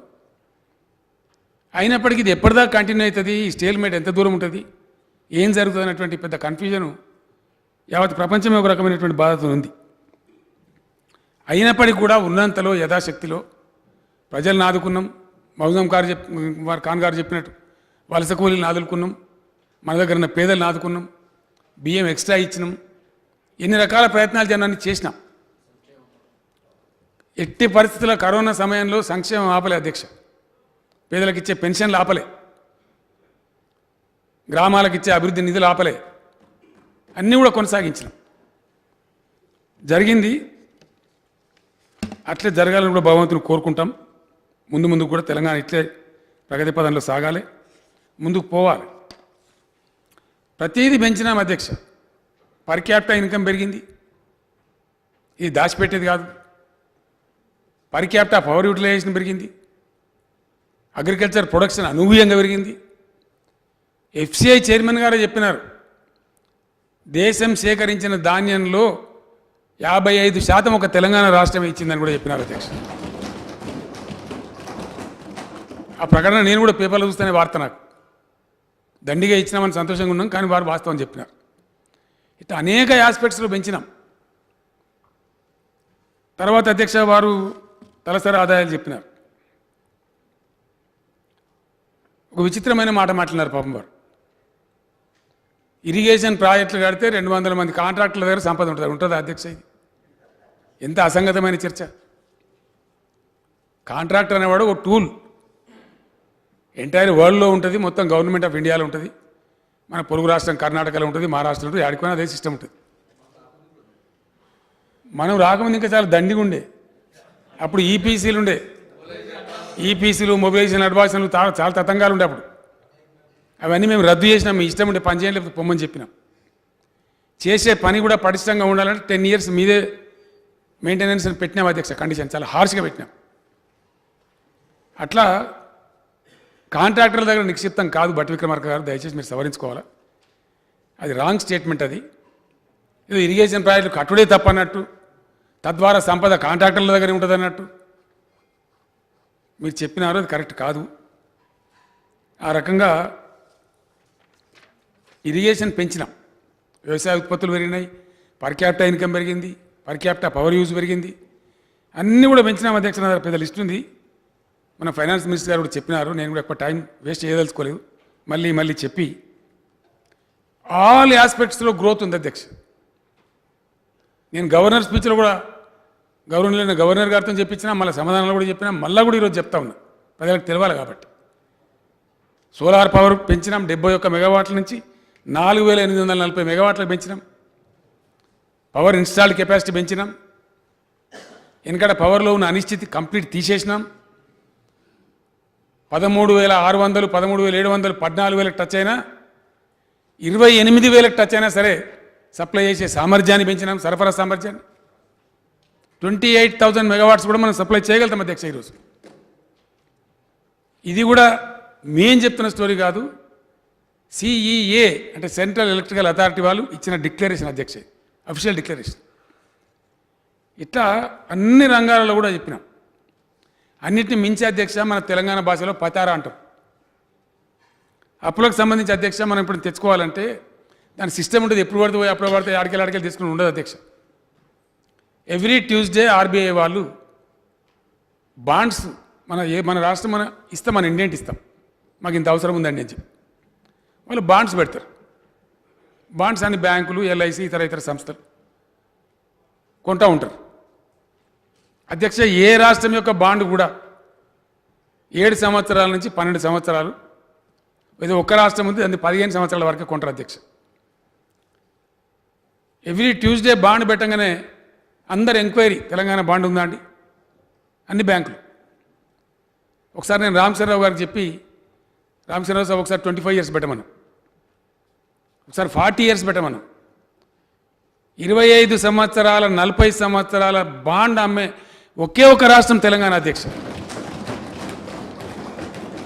వారు చెప్పినట్టు మనం అంత ఆగమైపోతే, అప్పులు ఎక్కువైపోతే మన పచార సక్క ఉంటుంది అధ్యక్ష. నమ్ముతాడు సావుకారు, అప్పిచ్చేవాడు. మన ఫిజికల్ ప్రుడెన్సు, మన డిసిప్లిను, వీ నెవర్ డిఫాల్ట్ అధ్యక్ష, నాట్ ఈవెన్ బై డే కూడా. తీసుకున్న అప్పులు చెల్లించడం కూడా ఒక్క పైసా కూడా డిఫాల్ట్ కాలే, ఎప్పుడు కూడా అసలు ఓడి తీసుకోలే. ఉన్నంతలో వ్యవహారాన్ని జరుపుకుంటూ పోతా ఉన్నాం, మంచి ఫలితాలు వస్తూ ఉన్నాయి. భగవంతుని దయతోని మాకున్న శక్తియుక్తులు వినియోగించి ఇంకా కూడా అట్లే పోతాం. 100% తలపెట్టిన ఇరిగేషన్ ప్రాజెక్టులను పూర్తి చేస్తాం, తలపెట్టుకున్న ఇతర ఇన్ఫ్రాస్ట్రక్చర్ కార్యక్రమాలు పూర్తి చేస్తాం. చాలా అనాగరికంగా కూరగాయలు అమ్మే పరిస్థితి ఉంది. అంగళ్ళలో, మున్సిపాలిటీలలో మోరీల మీద, రోడ్ల మీద పెట్టి ఆ దుస్థితి పోవాలని చెప్పి మోడల్గా నా కాన్స్టిట్యూన్సీలో కట్టినాం అధ్యక్ష. తమరు కూడా దాన్ని సందర్శన చేసినారు, చాలామంది సభ్యులు కూడా చేసినారు. బడ్జెట్లో పెట్టినాము 500 కోట్లు. రాబోయే 6-7 monthsలో చీఫ్ సెక్రటరీ గారే పర్యవేక్షణ చేస్తూ ఉన్నారు డైరెక్ట్గా. రాబోయే 7-8 నెలల్లో మ్యాక్సిమం సంవత్సరం కాలంలో ప్రపంచమే ఆశ్చర్యపడే విధంగా, దేశం మన దగ్గర నేర్చుకునే విధంగా integrated veg and non veg markets అన్ని కూడా అన్ని మున్సిపాలిటీలు కడతాం అధ్యక్ష. మిత్రులు రఘునందన్ గారు చెప్పినారు, మేము అన్ని ఈక్వల్గానే ఉంటామండి. వారు కొత్త సభ్యుడు, వారికి ఐడియా లేదు. ఏది పెట్టినా మేము ఆ పక్షపాత వైఖరి వహించలే.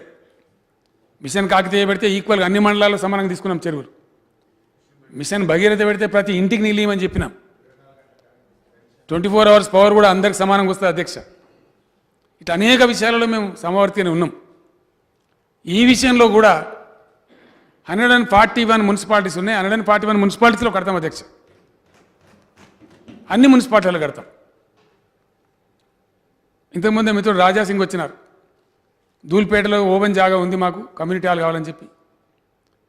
నేను అడిగిన వారిని, చీఫ్ సెక్రటరీ గారు ఉండ్రి, ఇన్సిడెంటల్లీ మొత్తం అంతా కట్టినారు హైదరాబాద్లో, మీ దగ్గర కట్టలేదంటే కట్టలేదు సార్ అన్నారు. నేను వారికి హామీ ఇచ్చిన, ఇమీడియట్ స్టెప్ తీసుకుంటాం, కడతాం. నేను కూడా ధూల్పేట సందర్శనకు వస్తాను చెప్పిన అధ్యక్ష. ఈసారి డెఫినెట్గా పోతాం. నేను ఒక్కని పోవడం కాదు, అది నగర మంత్రులను, చీఫ్ సెక్రటరీ గారిని, అడ్మినిస్ట్రేషన్, ఎక్సైజ్ మినిస్టర్ గారు అందరిని తీసుకెళ్ళి అక్కడ యువకులు వేరే వేరే అపమార్గాలు పట్టకుండా వాళ్ళకి తప్పకుండా కొంత ఉపాధి కల్పించి, మన హైదరాబాద్ మీద ధూల్పేట అనేది ఒక బ్లాక్ డాట్, ఒక స్టిగ్మా ఉందో దాన్ని తీసేయడానికి నేనే స్వయంగా వస్తాను కూడా చెప్పిన అధ్యక్ష. I will fulfil my promise, 100% will go. So ఆ రకంగా ఇవన్నీ కూడా చేసినాం అధ్యక్ష. చేయటం అంటే దీనికి correct planning, perfect planning and time bound execution, దాంతోనే సాధ్యపడ్డది. అది అట్లాగే డెఫినెట్గా కొనసాగిస్తూ ఉంటాం. ఎట్టి పరిస్థితుల్లో వెనుకకు పోం అధ్యక్ష. సరే, ఇంకా చాలా విషయాలని నేను వారిని విమర్శించాలని నా ఉద్దేశం కాదు, నేను దానిలో పోదాల్చుకోలేదు కూడా. వారి సభ్యురాలే ములుగు ఎమ్మెల్యే గారు మొన్న ఒక మాట మాట్లాడారు, సంక్షేమం అనేది ప్రజల యొక్క హక్కు, మీరు ఇచ్చే భిక్ష కాదంటే. మరి వారు ములుగు ఎమ్మెల్యే గారు ఇంతకుముందు టీడీపీలో ఉండి ఇప్పుడు కాంగ్రెస్లో ఉన్నారు. 2 గవర్నమెంట్లలో కూడా వాళ్ళు ఇచ్చింది 200 పెన్షన్, మేము 2000 ఇస్తున్నాం అధ్యక్ష. అది తేడా. వాళ్ళు మాటలు కోడలు దాటితే కాళ్ళు తంగేలు దాటలేదని వాళ్ళేమో మాటలకు పరిమితమైన, మేము ఆచరణలు చూపెడుతున్నాం. ఇది పరిస్థితి. కాబట్టి వాస్తవాలు గుర్తెరిగి మాట్లాడితే, ఎస్ డెఫినెట్లీ నేను మొట్టమొదటి చెప్పిన అధ్యక్ష, మొట్టమొదటి గవర్నర్ ప్రసంగంలో ఈ శాసనసభలో ఈ సీట్ నుంచే చెప్పిన 100% సంక్షేమంలో మేము నంబర్ 1 ఉంటామని చెప్పినాం. సంక్షేమంలో నంబర్ 1 ఉన్నాం. 40,000 కోట్ల రూపాయలు ఖర్చు పెడతా ఉన్నాం. ఇది ప్రజల అనుభవంలో ఉంది అధ్యక్ష, ప్రజల యొక్క ప్రత్యక్ష అనుభవంలో ఉంది అధ్యక్ష. మొన్న ఇప్పుడు నాగార్జున సార్ బై ఎలక్షన్ వస్తూ ఉంది. నేను మా పార్టీ వాళ్ళకి చెప్పిన, మీరు లబ్ధిదారులను పోయి కలుస్తలేరు, ఎలక్షన్లు వస్తే కలవండి అని చెప్పిన. నాకే ఆశ్చర్యం వేసింది అధ్యక్ష. ఆ లిస్టు తీపిస్తే ఒక్క నియోజకవర్గంలో 1,53,000 మంది లబ్ధిదారులు అధ్యక్ష టీఆర్ఎస్ ద్వారా లబ్ధి పొందారు. వన్ సింగిల్ కాన్స్టిట్యున్సీ అన్నీ తీసి ఇచ్చినాం లిస్టులు, గ్రామాల వారికి ఇచ్చినా మీరు పోయి కలవండి వాళ్ళని చెప్పి. వాళ్ళ బ్లెస్సింగ్స్ అడిగే ముందు మీరు కలవండి, అయ్యా మేము ఇది చేసిన ఈ పని జనరల్గా చేసినవి కాకుండా పాయింటెడ్గా వాళ్ళకి వ్యక్తులుగా అందినటువంటి లబ్ధి. వన్ సింగిల్ కాన్స్టిట్యున్సీలో 1,53,000 బెనిఫిషరీస్ అధ్యక్ష. It's a fact. ఈ రకంగా నేను అందుకే పదే పదే ప్రతిసారి కూడా చెప్తా ఉంటాను, మేము ఇక్కడ చెప్పే మాటలు ప్రజలు వింటారు, గ్రామాలలో, పట్టణాలలో, బస్తీలలో. ఇట్లా చాలా విషయాలు మాకు తెలియని విషయాలు అధ్యక్ష మేము ఢిల్లీ ప్రభుత్వం నుంచి నేర్చుకున్నాం. హైదరాబాద్లో పెట్టిన బస్తీ దవాఖాన మా ఇన్వెన్షన్ కాదు. ఢిల్లీలో ఉండే మొహల్లా దవాఖానకు రిపిటేషన్ హైదరాబాద్ బస్తీ దవాఖాన. ఈ మధ్యనే అధ్యక్ష హెల్త్ మిషన్ వాళ్ళు ఒక 5 జిల్లాలలో ఎనీమియా ప్రాబ్లం ఉందని చెప్పినారు. 90 మహిళా అధికారులను పంపించిన అధ్యక్ష కేరళ, తమిళనాడు. వాళ్ళు మనకన్నా బెటర్ ఫుటేజ్లో ఉన్నారంటే ఐఏఎస్, ఐపీఎస్, ఐఎఫ్ఎస్ అధికారులను 9 మంది మహిళా అధికారుల బృందాలను పంపించి పోయిరండి, అధ్యయనం చేసిరండి, వాళ్ళు ఏం చేస్తూ ఉన్నారు, మనం ఏం చేయాలి, ఎక్కడ లోపం జరుగుతుందో కనుక్కోమని చెప్పి మంత్రి సత్యవతి గారికి చెప్పిన అధ్యక్ష నేను. ఆ స్టెప్స్ అయితే మన ఆఫీసర్లు ఇచ్చిన రిపోర్ట్ తీసుకొని అది ఏదైతే మన ములుగు, భూపాలపల్లి, ఆసిఫాబాద్, కామారెడ్డి, గద్వాల ఈ జిల్లాలలో సమస్య ఉందని చెప్పినారు అధ్యక్ష. వాటి మేము నిర్లక్ష్యం చేయలే, ఇమీడియట్గా కార్యక్రమాలు స్టార్ట్ చేయమని చెప్పినాం. అంగన్వాడీల ద్వారా, ఏఎన్ఎంల ద్వారా, హెల్త్ డిపార్ట్మెంట్ ద్వారా ఆ స్టెప్స్ తీసుకోమని చెప్పినాం. ఇట్లా అనేక విషయాలు గతంలో జరగనటువంటివి. బస్తీ దవాఖాన ఎప్పుడన్నా బస్తీ ప్రజలు కలగన్నారు అధ్యక్ష. ఇంతకుముందే మిత్రులు బలాలా గారు నా దగ్గరకు వచ్చి వాళ్ళ దగ్గర హాస్పిటల్ ఉంది సార్, ఒక ఐసీయూ పెట్టండి అని అడిగినారు. అడిగితే చేసే ప్రభుత్వం ఉంది కాబట్టి అడిగినారు అధ్యక్ష. ఐసీయూలు పెంచినాం, డయాగ్నోస్టిక్ సెంటర్లు పెంచినాం, టిమ్స్ లాంటి ఒక దవాఖానాన్ని తెచ్చినాం అగమేఘాల మీద. ఇవన్నీ కూడా ప్రయత్నాలు జరిగినాయి. ఇక్కడికే సరిపోయిందా, ఇక దీన్ని మించింది లేదా అంటే చాలా జరగవలసిన అవసరం ఉంది అధ్యక్ష. తప్పకుండా నేను బట్టి విక్రమార్క గారితో ఏకీభవిస్తా ఉన్నా. ఈ తలసరి ఆదాయాల వ్యత్యాసం మారాలి, కనీస భద్రత ప్రతి పౌరునికి ఉండాలి, ప్రాథమిక అవసరాలు అందరికీ కూడా తీరాలి. 100% కరెక్ట్ అది. అది అట్లే ఉంటే అసహజమైన పరిణామాలు వస్తాయి, అశాంతికి దారితీస్తుంది. ఆ పరిజ్ఞానం నాకు కూడా ఉంది అధ్యక్ష, అవగాహన నాకు కూడా ఉంది. ఎస్సీ సప్లాన్ గురించి బట్టి విక్రమార్క గారు మాట్లాడారు. వేగ్ అలిగేషన్ అధ్యక్ష, అది వేగ్. నేను ఇచ్చిందే చెప్తున్నానండి, నేను చెప్తా కదా, మీరు వినండి కొద్దిగా ఓపిక. అధ్యక్ష నేను ఇచ్చిందే చెప్తా సార్, వినండి ఒక నిమిషం. ఇండియాలో ఏ ప్రభుత్వం కూడా సాహసం చేయదు అధ్యక్ష. ఇది మేము చేసిన పని చూడండి, గౌరవ సభ్యులందరి పరిశీలనకి ఇచ్చిన ఏ ఒక్కరికో కాదు. ఈ చేసిన పనులలో పెట్టిన ఖర్చులో లోపం కనుక ఉంటే చేయండి, మా దృష్టికి తీసుకురండి, సరి చేస్తామని చెప్పినాం. అధ్యక్షకి ఎట్లుంటుందంటే బడ్జెట్లు పెడతాయి ప్రభుత్వాలు, అవి బడ్జెట్ అంచనాలు, ఫైనల్గా అప్రాప్రియేషన్ వస్తుంది. బడ్జెట్లో పొందుపరిచిన ఫిగర్స్తో పోల్చడం సరికాదు బట్టి విక్రమార్క గారు, అప్రాప్రియేషన్తో పోల్చాలి. ఫైనల్ అకౌంట్స్ ఏదైతే హౌస్కి ఇస్తామో దానికి సరిపోలిస్తే మేము 100% పైబడి ఖర్చు పెట్టినాం అధ్యక్ష. దానికి మించి ఈ సంవత్సరం నేను ఏదైతే నేనే చొరవ తీసుకొని ఆర్థిక మంత్రి గారిని, ఆర్థిక సెక్రటరీ గారితో మాట్లాడి ఒక మాట మాత్రం మనందరం అంగీకరించాల్సిందే అధ్యక్ష, అది మంచి అయినా చెడ్డ అయినా అంగీకరించాల్సింది. అది మనం దేశం తీసుకున్న కర్మ. దళిత వర్గాల ప్రజలు మన దేశంలోనే వెనుకబడి ఉన్నారు, మన రాష్ట్రంలో కూడా అట్లే ఉన్నారు. ర్యాండమ్ మనం ఏ ఊరికైనా సరే పోయి కన్ను మూసుకొని గ్రామం మధ్యలో నిలబడి మీ ఊర్లో అతిపేదలు ఎవరంటే దళితులు అని చెప్తారు అధ్యక్ష. ఇది మనం అందరం కూడా సిగ్గుపడాల్సిన అంశం, బాధపడాల్సిన అంశం. తప్పకుండా దాన్ని అడ్రస్ చేయాలి. నేను ఈసారి మా గౌరవ దళిత వర్గానికి సంబంధించిన శాసనసభ్యులతోని చర్చలు జరిపిన తర్వాత, మంత్రి గారితో చర్చ జరిపిన తర్వాత ఒక హంబుల్ బిగినింగ్ మనం స్టార్ట్ చేద్దాం. నెక్స్ట్ ఇయర్కి మళ్ళీ పెంచుకుందాం సఫలీకృతంగా పోతే అని ఎస్సీ సప్లాన్కి అబో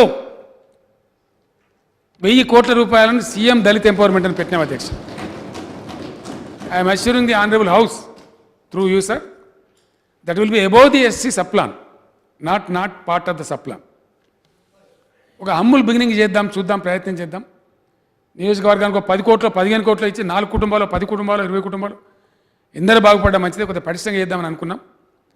కార్యాచరణ ఏం చేద్దాం, అసలు దాని కింద ఏం స్కీమ్ తీసుకుందాం అనేది విచారించేటప్పుడు ఇర్రెస్పెక్టివ్ ఆఫ్ పార్టీస్ మన దళిత ఎమ్మెల్యేలను పిలుచుకుందాం అనుకుని నేను బట్టి విక్రమార్క గారిని ఆహ్వానిస్తా అధ్యక్ష. నా ఆహ్వానం మన్నిస్తారని అనుకుంటా ఉన్నా. అందరం కలిసే కూర్చొని చేద్దాం. మేమేదో ప్రభుత్వం కాబట్టి మేమే గంట చెప్తాం, మేము అంటలేం. దళిత మంత్రి గారి ఆధ్వర్యంలో మన దళిత పార్లమెంటు సభ్యులు శాసనసభ్యులం అందరం కూర్చొని ఆ 1000 కోట్లు ఏ విధంగా ఉపయోగిద్దాం, ఎట్లా ఉపయోగిద్దాం, సమాంతరంగా అన్ని నియోజకవర్గాలు కూడా ఎట్లా దాన్ని వాడదాం, మీరే నిర్ణయం చేయండి. దాని ప్రకారం ప్రభుత్వం ముందుకు వద్దని చెప్పి నేను తెలియజేస్తా ఉన్నా అధ్యక్ష. అధ్యక్ష, ఇంకో మాట కూడా నేను చెప్పాల్సిన బాధ్యత ఉంది, నా బాధ్యత ఉంది. పోడు భూముల విషయంలో గిరిజన సోదరులు మా శాసనసభ్యులు రోజు నాకు చెప్తా ఉన్నారు, ఇబ్బందులు పెడతా ఉన్నారు, కొడతా ఉన్నారు, ఫారెస్ట్ డిపార్ట్మెంట్ వాళ్ళు అతి చేస్తున్నారు అని చెప్తున్నారు.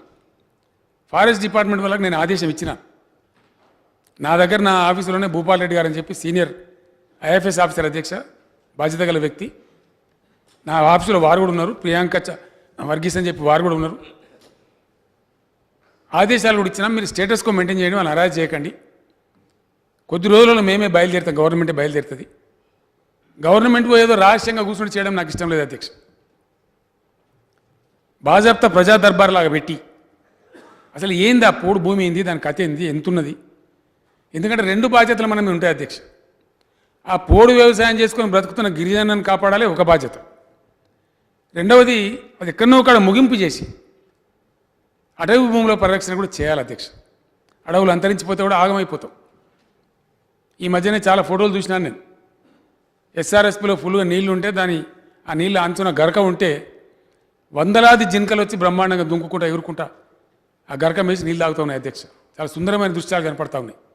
ఈఎల్నే ఒక ఆయన చెప్పినాడు, ఎవరో సెంట్రల్ గవర్నమెంట్ ఫారెస్ట్ అధికారి, తెలంగాణలో అద్భుతమైన బయోడైవర్సిటీ అంటే జీవ వైవిధ్యం అధ్యక్ష, చాలా పెరిగింది, చాలా వన్యమృగాలు పెరుగుతున్నాయి, ఇది మంచి సంకేతం అని చెప్పినారు. 3.6% అడవులు కూడా పెరిగినాయని చెప్పినారు. మేము చేయొచ్చు అండి, గ్రాస్ అలిగేషన్ మేము కూడా చేయొచ్చు. ఈ ఉన్నట్టు చెప్తే కష్టం ఉంటుంది అధ్యక్ష. ఎవరి సాక్షిగా మొత్తం అడవులు మాయమైన అధ్యక్ష. తెలంగాణలో ఎంత రిచ్ జంగల్స్ ఉండే, ఎంత అద్భుతమైన అడవి సంపద ఉండే.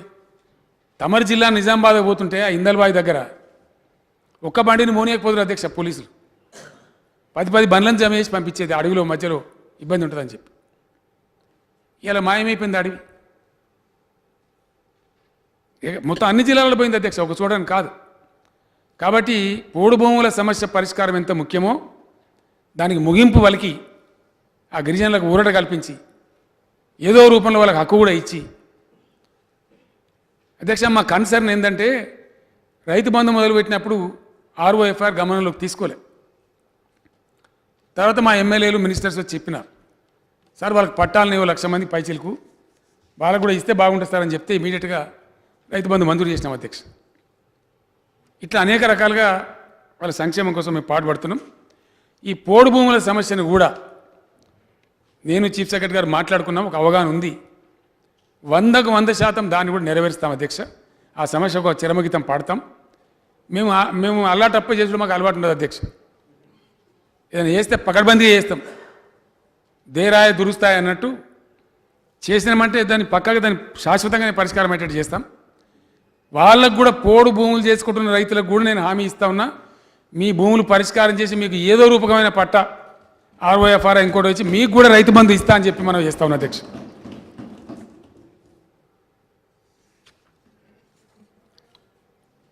అన్నీ ఇలా పల్లెల అధ్యక్ష. గతంలో మురికి కూపాలు ఉండే, కూలిపోయిన ఇండ్లు, గందరగోళం, ఆ పరిస్థితి అంతా పోయింది. 100% పోయిందని నేను అంటలేను. మన మిత్రులు రాజగోపాల్ రెడ్డి గారు అన్నారు, మంచిదే మీరు మంచి పని చేస్తారు కానీ గంత టెన్షన్లో పెడతారా వాళ్ళని. టెన్షన్లో పెట్టబోతే చేయరు రాజగోపాల్ రెడ్డి గారు, అందువల్ల పెట్టవలసి వచ్చింది. మేము కడుపులు నింపిన వాళ్ళమే తప్ప కడుపులు కొట్టిన వాళ్ళం కాదు అధ్యక్ష. నాకు కూడా ఇష్టం లేదు ఆ పంచాయతీ కార్యదర్శులకు ప్రొబేషన్ పెట్టి 15,000 15,000 ఇచ్చడం అనేది నాకు వ్యక్తిగతంగా ఇష్టమైన పని కాదు అధ్యక్ష. కానీ పని జరగాలి. అంతకుముందు 5 కోట్ల మొక్కలు పెంచి గ్రామ పంచాయతీ ఆఫీస్ కాడ పెట్టి మొక్క పెట్టరా బాబు నీ దయ అంటే పెట్టలే. మొదటి టర్మ్ అంతా అనుభవం. అందుకే పంచాయతీరాజ్ మంత్రి గారికి చెప్పి చట్టమైన పటిష్టమైన చట్టం తెచ్చి ఇప్పుడు కొంత మీ చేయకపోతే మీ ఉద్యోగం పోద్దని చెప్తేనే ఇప్పుడు మొక్కలు కనపడుతున్నాయి అధ్యక్ష. వాళ్ళ ఉద్యోగం పోవాలని ఉద్దేశం కాదు, మొక్కలు పెరగాలని ఉద్దేశం, గ్రామాలు పచ్చబడాలని ఉద్దేశం. సదుద్దేశమే తప్ప దురుద్దేశం లేదు. ఇంతమందికి మేము ఇంత మంచి మాట చెప్పినాం. ప్రొబేషన్ పీరియడ్ తీసేయం కానీ అందరూ పంచాయతీరాజ్ సెక్రటరీల దాకా వాళ్ళకు కూడా ఈ సంవత్సరం నుంచి అంటే ఈ బడ్జెట్ రేపటి నుంచే పంచాయతీరాజ్ కార్యదర్శులకు ఇచ్చే ఫుల్ వేతనం కూడా ఇస్తామని చెప్పి ప్రకటిస్తా ఉన్నా అధ్యక్ష. మీరు హ్యాపీగా పనిచేయండి, ఇంకింత ముందుకు పోండి. మీ ప్రొబేషన్ పీరియడ్ పోదు, ప్రొబేషన్ పీరియడ్ పెంచుతాం ఇంకో సంవత్సరం, లేదు దాన్ని 4 years చేస్తాం. ప్రొబేషన్ పీరియడ్ పోదు, దాన్ని 4 years చేస్తాం. కానీ జీతం మాత్రం కట్టుబడి ఇస్తాం అధ్యక్ష. రెగ్యులర్ పంచాయతీరాజ్ కార్యదర్శికి ఇచ్చే జీతాన్ని వాళ్ళకి ఇస్తాం రేపటి నుంచే, వచ్చే నెల నుంచే. మా ఉద్దేశం చెప్తున్నాం అధ్యక్ష, మాకు దాని మీద దురుద్దేశం లేదు. ఒక పంచాయతీ కార్యదర్శితే కాదు అధ్యక్ష, సర్పంచులు 90% మా పార్టీ సర్పంచులే ఉన్నారు. సర్పంచ్ గారు కూడా మేము ఉప సర్పంచ్ జాయింట్ చెక్ పవర్ పెట్టినాం. వాళ్ళు వచ్చి నిరసన తెలియజేసినారు. ప్లీజ్ నేను చెప్పిన ఇది డెమోక్రసీ, కరపెత్తనం కాదు, అంత కలిసి పనిచేయమని చెప్పినాం. 85% మొక్కలు బతికుండకపోతే మీ నౌకరు కూడా పోతుందని చెప్పినాం. మేము అట్లా భయపడం అధ్యక్ష, చేసే ప్రజల కోసం కాబట్టి, మంచి పని కాబట్టి. ఇలా గ్రామంలో వైకుంఠధామం కనపడుతుంది, అంతకుముందు కాల పెట్టుకొని ఎక్కడో తెలియదు భగవంతుని కనుక. ఏదో కొన్ని కుల సంఘాలు పెట్టిన శ్మశాన వాటికలు ఉండేది, కానీ ఎవరు చనిపోయినా సరే అది కూడా నేను మోహన్ దారియా గారు మహారాష్ట్రలో పెట్టినటువంటి వన్ రాయ్ సొసైటీ నుంచి నేర్చుకున్నాం అధ్యక్ష. నేను అక్కడికి పర్యటనకు పోయినప్పుడు రాలేగాం సిద్దికి బండార్కర్ గారి ఊరికి అట్లానే వన్ రాయ్ సొసైటీ మోహన్ దారియా గారు పెట్టినారు. ఆడికి వెళ్తే అన్ని గ్రామాల దగ్గర ఒకటే స్ట్రక్చర్ కనపడతా ఉంది అధ్యక్ష, సిమిలర్. ఇది ఏంది కావాల్సని చెప్పి ఒక ఊరి దగ్గర ఆగి అడిగినాం. సార్ ఇది మా వన్ రాయ్ సొసైటీ యొక్క నియమం, ఈ సొసైటీలో 300 గ్రామాలని బతికినన్ని రోజులు కులము మతం అని కొట్టుకొని సచ్చినాము, చచ్చిపోయేటప్పుడన్నా అందరం ఒక్కడికి వెళ్ళి పోదామరా నాయన అని చెప్పి మా మోహన్ దారియా గారు చెప్పినారు మాకు. ఇది వైకుంఠ ధామ్, దాని పేరు వైకుంఠ ధామ్ అని హిందీలో రాసింది అధ్యక్ష. దాన్నే మేము తెలుగులో మార్చి వైకుంఠ ధామం అని పేరు పెట్టి, దానికి కులం లేదు, మతం లేదు, జాతి లేదు అధ్యక్ష. ఎవరు చనిపోయినా సరే గౌరవప్రదంగా అంత్యక్రియలు నిర్వహించుకోవడానికి దాన్ని స్టార్ట్ చేసినాం. చాలా చక్కగా జరుగుతూ ఉంది, అయిన కాడ ఫలితాలు బాగున్నాయి. పూర్తి స్థాయిలో దాన్ని కంప్లీట్ చేస్తాం. ఈ పల్లెలు కూడా పూర్తి స్థాయిలో పచ్చబడే వరకు వాళ్ళ వెంట పడతాం, ఆ లక్ష్యాన్ని కూడా సాధిస్తామని చెప్పి తమ ద్వారా గౌరవ సభ్యులకు, సభ ద్వారా గౌరవమైనటువంటి ప్రజలకు కూడా నేను తెలియజేస్తా ఉన్నా అధ్యక్ష. అధ్యక్ష, గ్రామాలలో నరేగా నిధులే ఉన్నాయి కానీ రాష్ట్ర ప్రభుత్వం నిధులు లేవని చెప్పినారు. అది పూర్తి స్థాయి సత్యదూరం అధ్యక్ష. టంచనగా ఈ దేశంలో ఏ రాష్ట్రం కూడా ఇయ్యనన్ని నిధులు గ్రామాలైనప్పుడు 308 crores, మున్సిపాలిటీలు అయినప్పుడు 148 crores. ఏది ఆపినా సరే ఆపద్దని చెప్పి నేను ఫైనాన్స్ సెక్రటరీ గారిని రిక్వెస్ట్ చేసినాను. 100% టంచనగా కరోనా సమయాన్ని కూడా ఆ దుస్థితిని అధిగమిస్తూ కూడా వాళ్ళకి రిలీజ్ చేస్తూ పోతా ఉన్నాం. ఎవ్రీ మంత్ రెగ్యులర్గా ఎంప్లాయీస్కి శాలరీ ఎట్లా ఇస్తామో అట్లా మంజూరు చేస్తూ ఉన్నాం. అందుకే కొంచెం పచ్చగా కనబడుతుంది అధ్యక్ష. 10% గ్రీన్ బడ్జెట్ పెట్టమని చెప్పి ఇన్సిస్ట్ చేసినాం, అది కూడా జరుగుతూ ఉంది. Government of India 15th finance commission 690 కోట్ల కోత పెట్టినా మేము పెట్టకుండా ఇది మంచి ప్రోగ్రాం కాబట్టి కొనసాగించాలని చెప్పి కొనసాగిస్తూ ఉన్నాం అధ్యక్ష. అధ్యక్ష, అన్ని పెంచుకుంటూ పోయి ఉద్యోగస్తుల వేతనాలు కూడా పెంచినాం. నేను చాలా గర్వంగా చెప్తా ఉన్నా. ఈ మాట ఈరోజు చెప్తలేను, రాజకీయాల కోసం కూడా చెప్తలేను అధ్యక్ష. ఉద్యమ నాయకునిగా నేను ఉద్యమం నడిపే రోజులలో అనేక ఉద్యోగ సంఘాలు, టీఎన్జిఓతో పాటు అనేక సంఘాలు irrespective of their unions Telangana సోయితో వచ్చి అద్భుతంగా ఉద్యమంలో పనిచేసినారు. బెదిరింపులకు ఒత్తిళ్లకు లొంగకుండా కూడా పనిచేసినారు. మనం రాష్ట్రం అయిపోతే ఆర్టీసీ ఎంప్లాయీస్ కాడపోతే నేను చెప్పేది అధ్యక్ష, మీరేం భయపడే అక్కర్లేదు. ఏపీఎస్ఆర్టీసీ పోయి టీఎస్ఆర్టీసీ వస్తుంది ఈ బోర్డు. భగవంతుని దయవల్ల వచ్చింది అధ్యక్ష. ఇలా ఆర్టీసీని కాపాడుతూ ఉన్నాం. బడ్జెట్లో 3,000 కోట్లు పెట్టినాం. ఎవ్రీ మంత్ వాళ్ళకి రిలీజ్ చేస్తూ ఉన్నాం. దాన్ని ఇంకా కూడా ఫర్దర్ కాపాడడానికి అవసరమైన స్టెప్స్ తీసుకుంటాం. వాళ్ళు కూడా కొద్ది గొప్ప వేతనాలు పెంచుతాం అధ్యక్ష. నేను రవాణా శాఖ మంత్రి గారితో మాట్లాడి షార్ట్ పీరియడ్లో అందరికీ పెరిగింది సార్, మాకు పెరగాలని వాళ్ళు విజ్ఞప్తి చేసినారు. ఆర్టీసీ ఉద్యోగుల జీతాలు కూడా త్వరలోనే పెంచుతామని కూడా నేను తెలియజేస్తా ఉన్నాను అధ్యక్ష. సంపద పెంచింది మేము సద్వినియోగం చేస్తూ ఉన్నాం అధ్యక్ష. గతంలో కూడా పీఆర్సీలు చూసినాం. చిన్న ఉద్యోగస్తులు ఏనాడు ఏ ప్రభుత్వం పట్టించుకోలే. అది కాంగ్రెస్ గవర్నమెంట్ ఉన్నా పట్టించుకోలే, టీడీపీ గవర్నమెంట్ ఉన్నా పట్టించుకోలే. ఎస్, ఇండియాలో అయితే ఏ రాష్ట్రంలో అసలు లేనే లేదు ఆనవాయితీ. ఓన్లీ గవర్నమెంట్ ఎంప్లాయీస్ వరకే ప్రకటిస్తారు అధ్యక్ష. లాస్ట్ పీఆర్సీ సందర్భంలో కూడా దాన్ని ప్రారంభించేది నేనే, మా ప్రభుత్వమే ప్రారంభించిన. చిన్న ఉద్యోగుల పొట్టలు నిండాలి, వాళ్ళు తక్కువ జీతంతో బతుకుతుంటారు. అందులో ఎన్ని కేటగిరీలు అధ్యక్ష? చాలా కేటగిరీలు ఉన్నారు. 3 లక్షల పైచీలు గవర్నమెంట్ ఉద్యోగస్తులు ఉంటే 6 లక్షల పైచీలు తాత్కాలిక ఉద్యోగులు ఉన్నారు. More than double. అందరికీ ఈ వీళ్ళు వాళ్ళు అనుకుంటే 9,17,000 చిల్లర మందికి జీతాలు పెంచినాం మేము అధ్యక్ష. హోంగార్డులకు ఆ రోజు 9,000 లభిస్తే ఈరోజు 26,325 లభిస్తూ ఉంది అధ్యక్ష. We stand number 1 in the country. ఏ రాష్ట్రంలో కూడా హోంగార్డులకు ఇట్లా ఇయ్యరు. చాలా రాష్ట్రాలలో హోంగార్డులకు నెలకు 5 రోజులు 6 రోజులు 10 రోజులు పనిస్తారు అధ్యక్ష. మేము కంప్లీట్ 30 days పనిస్తూ ఉన్నాం. వాళ్ళ కడుపులు కూడా నింపుతూ ఉన్నాం. అట్లాగే నేను చెప్పుకుంటూ పోతే చాలా ఉన్నాయి అధ్యక్ష. జూనియర్ అసిస్టెంట్కి అప్పుడు 16,918 ఉండే అధ్యక్ష. ఇవాళ 40,000 రూపాయల జీతం ఉంది అధ్యక్ష. తెలంగాణ ఏర్పడితే ధనిక రాష్ట్రం అవుతాం. కాలర్ ఎగరేసుకున్న మా ఉద్యోగస్తులు ఇండియాలో మేము నంబర్ 1 ఎక్కువ వేతనం పొందే ఎంప్లాయీస్ అని చెప్పుకునేప్పుడు రోజు వస్తుందని చెప్పిన అధ్యక్ష. I'm announcing with proud. Srinivas Goud గారు నాకు అందిస్తూ ఉన్నారు. వారు గెస్టెడ్ ఆఫీసర్స్ అసోసియేషన్ అధ్యక్షులు ఉండే కాబట్టి అధ్యక్ష, ఇది చీఫ్ సెక్రటరీ గారు, ఫైనాన్స్ సెక్రటరీ గారు, కొంతమంది ఇతర కార్యదర్శులు మన అతను కూర్చున్నారు అధ్యక్ష. ఈ పీఆర్సీ ఫైనల్ చేసేటప్పుడు, ఫిగర్స్ ఫైనల్ చేసేటప్పుడు వాళ్ళు అన్నారు, సార్ మమ్మల్ని కూడా స్టేట్ సర్వీసులు తీసుకోండి సార్ అన్నారు. ఆల్ ఇండియా సర్వీసులో తక్కువ జీతం ఉన్నది. రామకృష్ణరావు గారు ఫైనాన్స్ సెక్రటరీ గారు ఇంకో అడుగు ముందుకేసి రాష్ట్ర ప్రభుత్వ ఉద్యోగుల జీతాలు కాదు సార్, మా ఎలక్ట్రిసిటీ బోర్డు ఎంప్లాయీ జీతాలు ఇవ్వండి అన్నారు.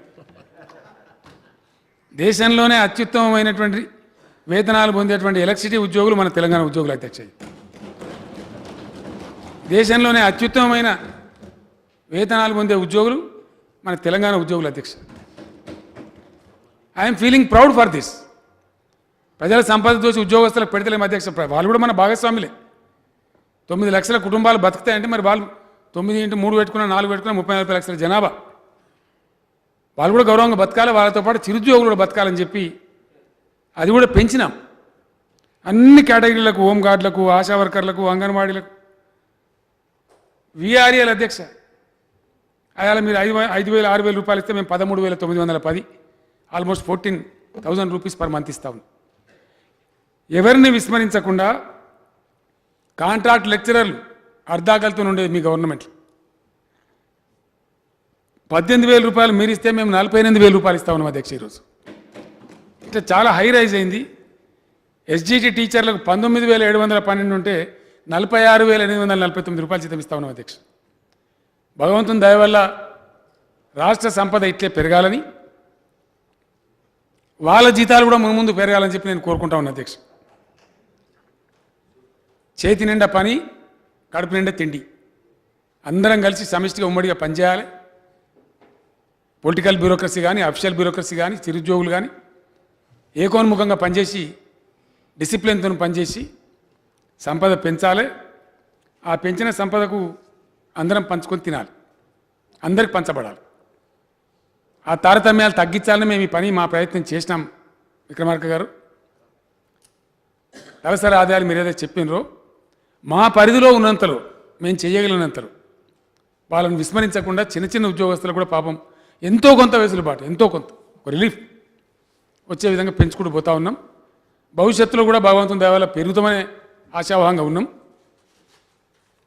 ఎందుకంటే డేర్ టు డ్రీమ్ అన్నారు అధ్యక్ష పెద్దలు.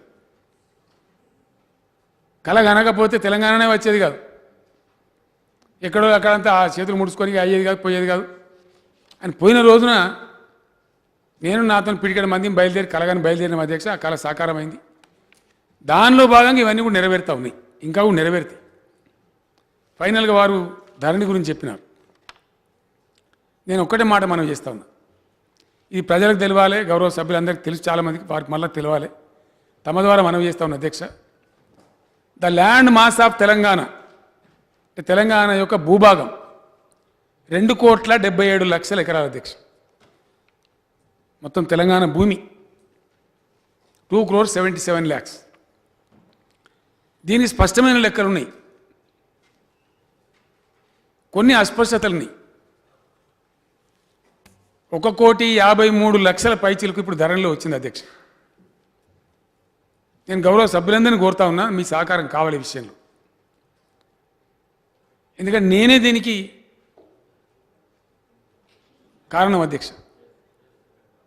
దీని వెనుక ఉన్నది నేనే వ్యక్తిగా ప్రత్యక్షంగా పట్టుబట్టి 3 సంవత్సరాల పాటు పోరాటం చేసి ఈ ధరణి పోర్టల్ తెచ్చిందే నేను. నాకు వ్యవసాయ భూమి ఉంది అధ్యక్ష. నా పక్కన వచ్చిన రైతు ఉంటాడు, ఆయన మోటార్ కాలిపోతున్నావు మంచిగా వచ్చాడో నేను కొంత సాయం చేసేది అప్పుడప్పుడు. ఒకరోజు పొద్దున్న ఫైన్ మార్నింగ్ బోర్మని నేర్చుకుంటూ వచ్చాడు. ఏమైంది అంటే నా భూమి వేరే వాళ్ళకి రాసింది సార్. అరే అట్టెట్ట రాసింది సార్. అప్పుడు నేను కలగ చేసుకొని ఆ రోజు ఉన్నటువంటి అక్కడ ఉన్న ఆర్డీఓకి ఎంఆర్ఓకి అందరికి చెప్పి పెద్ద గొడవ చేస్తే పాపం మళ్ళీ 3-4 రోజుల తర్వాత ఆయన భూమి ఆయనకి రిస్టోర్ అయింది. ఇట్లా ఎంతమందిని కాపాడతాం? రెవెన్యూ డిపార్ట్మెంట్లో వచ్చిన ఒక అనామలి, నేను స్పష్టంగా చెప్తా ఉన్నాను, దాయడానికి ఏం లేదు.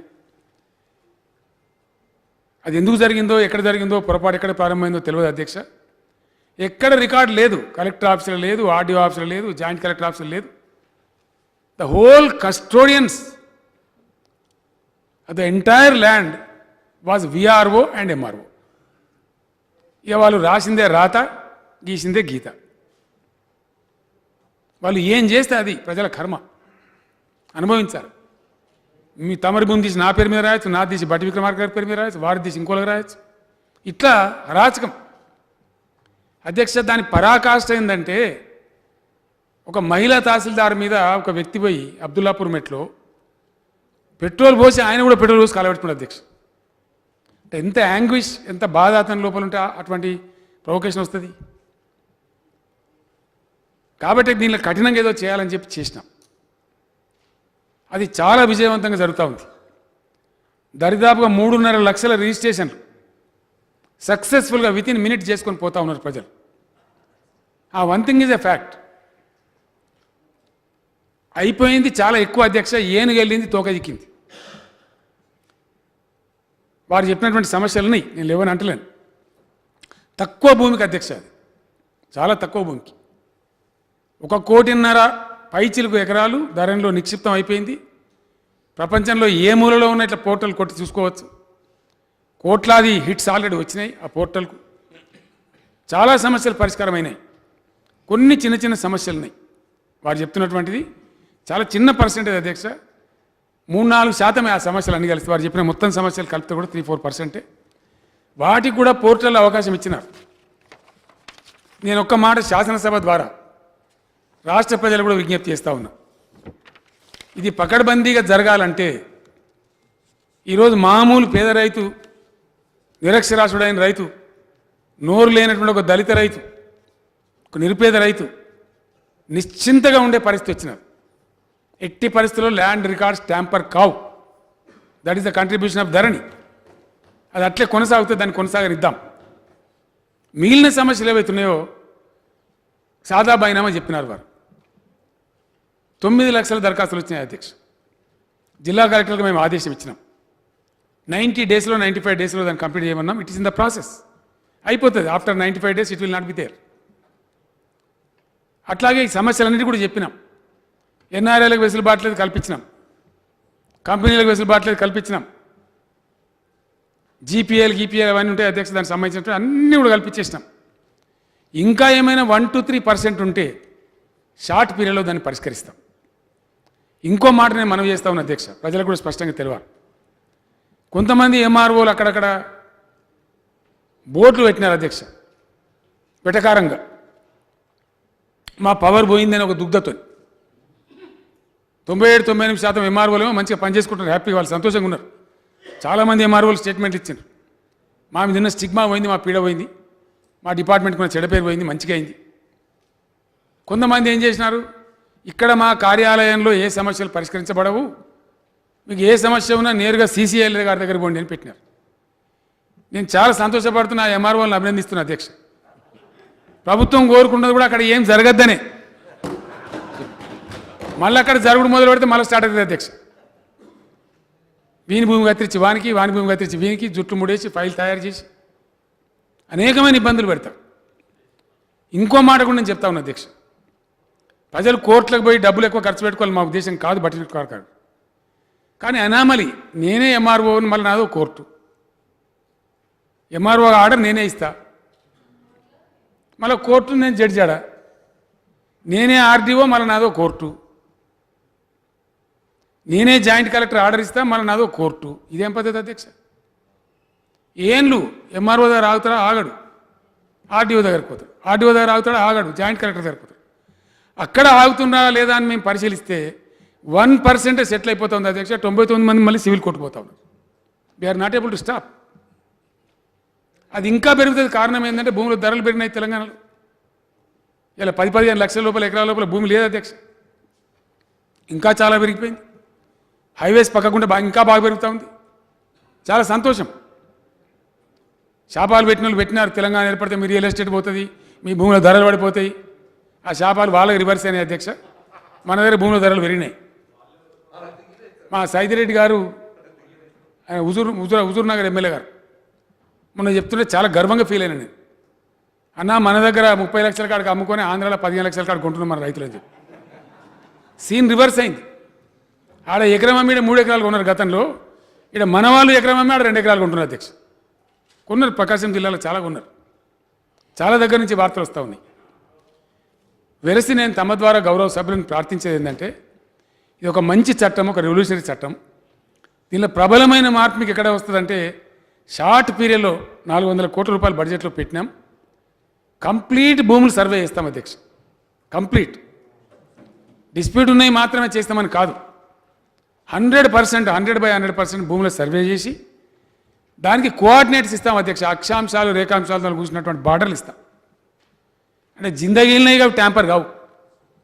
Because coordinates cannot be change. భూమండలం ఎన్ని రోజులు ఉంటుందో కోఆర్డినేట్స్ అన్ని రోజులు ఉంటాయి అధ్యక్ష. భూమి తర్వాత ఏంటనేది భగవంతు ఉంటాయి, కానీ భూమి ఎన్ని రోజులు ఉంటుందో అన్ని రోజులు ఉంటుంది. ఆ భూమి కలిగి ఉన్న రైతు నిశ్చింతగా ఉండవచ్చు. ఒక 3 రకాల మాత్రమే మార్పిడి జరుగుతుంది అధ్యక్ష. 1 సేల్ అండ్ పర్చేస్, 2 వారసత్వ మార్పిడి, 3 గిఫ్ట్ డీడ్. ఇంతకు మించి భూముల యొక్క రికార్డును మార్చే అధికారం ఎంఆర్ఓకు లేదు, ఆర్డీఓకు లేదు, జాయింట్ కలెక్టర్ లేదు, కలెక్టర్కి లేదు, చీఫ్ సెక్రటరీకి లేదు, చీఫ్ మినిస్టర్ కూడా లేదు. సిస్టమ్ డ్రివెన్ ఉంటుంది. అధికారం దేనికి ఉంటుంది అంటే సిస్టమ్కి ఉంటుంది, ఆ పద్ధతికి ఉంటుంది తప్ప వ్యక్తులకు, ఇండివిజువల్స్కి ఉండదు. కొద్ది రోజుల తర్వాత మళ్ళీ సమీక్ష చేద్దాం. ఈ 2-3 నెలలు, రాబోయే 2-3 నెలలలో చాలా వరకు సమసిపోతాయి. అప్పటికేమైనా 1-6 జట్లమైన సమస్యలు అంటే ఏం చేద్దామో సమస్యలు నిర్ణయిద్దాం. కానీ దయచేసి ధరణిని కొనసాగించండి. ఇది ప్రజల మంచి కోసం పెట్టింది, రైతుల మంచి కోసం పెట్టింది. లిటిగేషన్ తగ్గుతుంది, కలహాలు తగ్గుతాయి. ఎందుకంటే ఈ పెరిగిన భూముల రేట్ల దృష్ట్యా టెంప్టేషన్స్ వచ్చి తనక సావటాలు, మర్డర్లు, హత్యలు, లేని ప్రమాదాలు దారితీస్తుంది. కాబట్టి ఇది ఒక శుభ్రంగా ఉంది. ఇప్పుడు బాగా స్టార్ట్ అయింది. ఇప్పటికే ఒక 8-9 రాష్ట్రాలు వచ్చి చూసిపోయినారు, అధ్యయనం చేసినారు, బాగుంది అంటున్నారు. మేము కూడా కాపీ చేసుకుంటామని చెప్తున్నారు.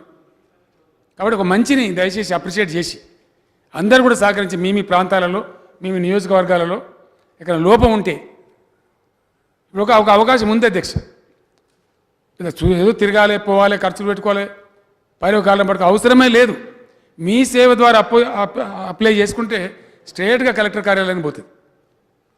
And those issues will be sorted out. మామూలుగా అధికారులు ఇంతకుముందు ఎట్లా సార్ట్ అవుట్ చేయాలి, ఇప్పుడు అట్లా సార్ట్ అవుట్ చేస్తారు.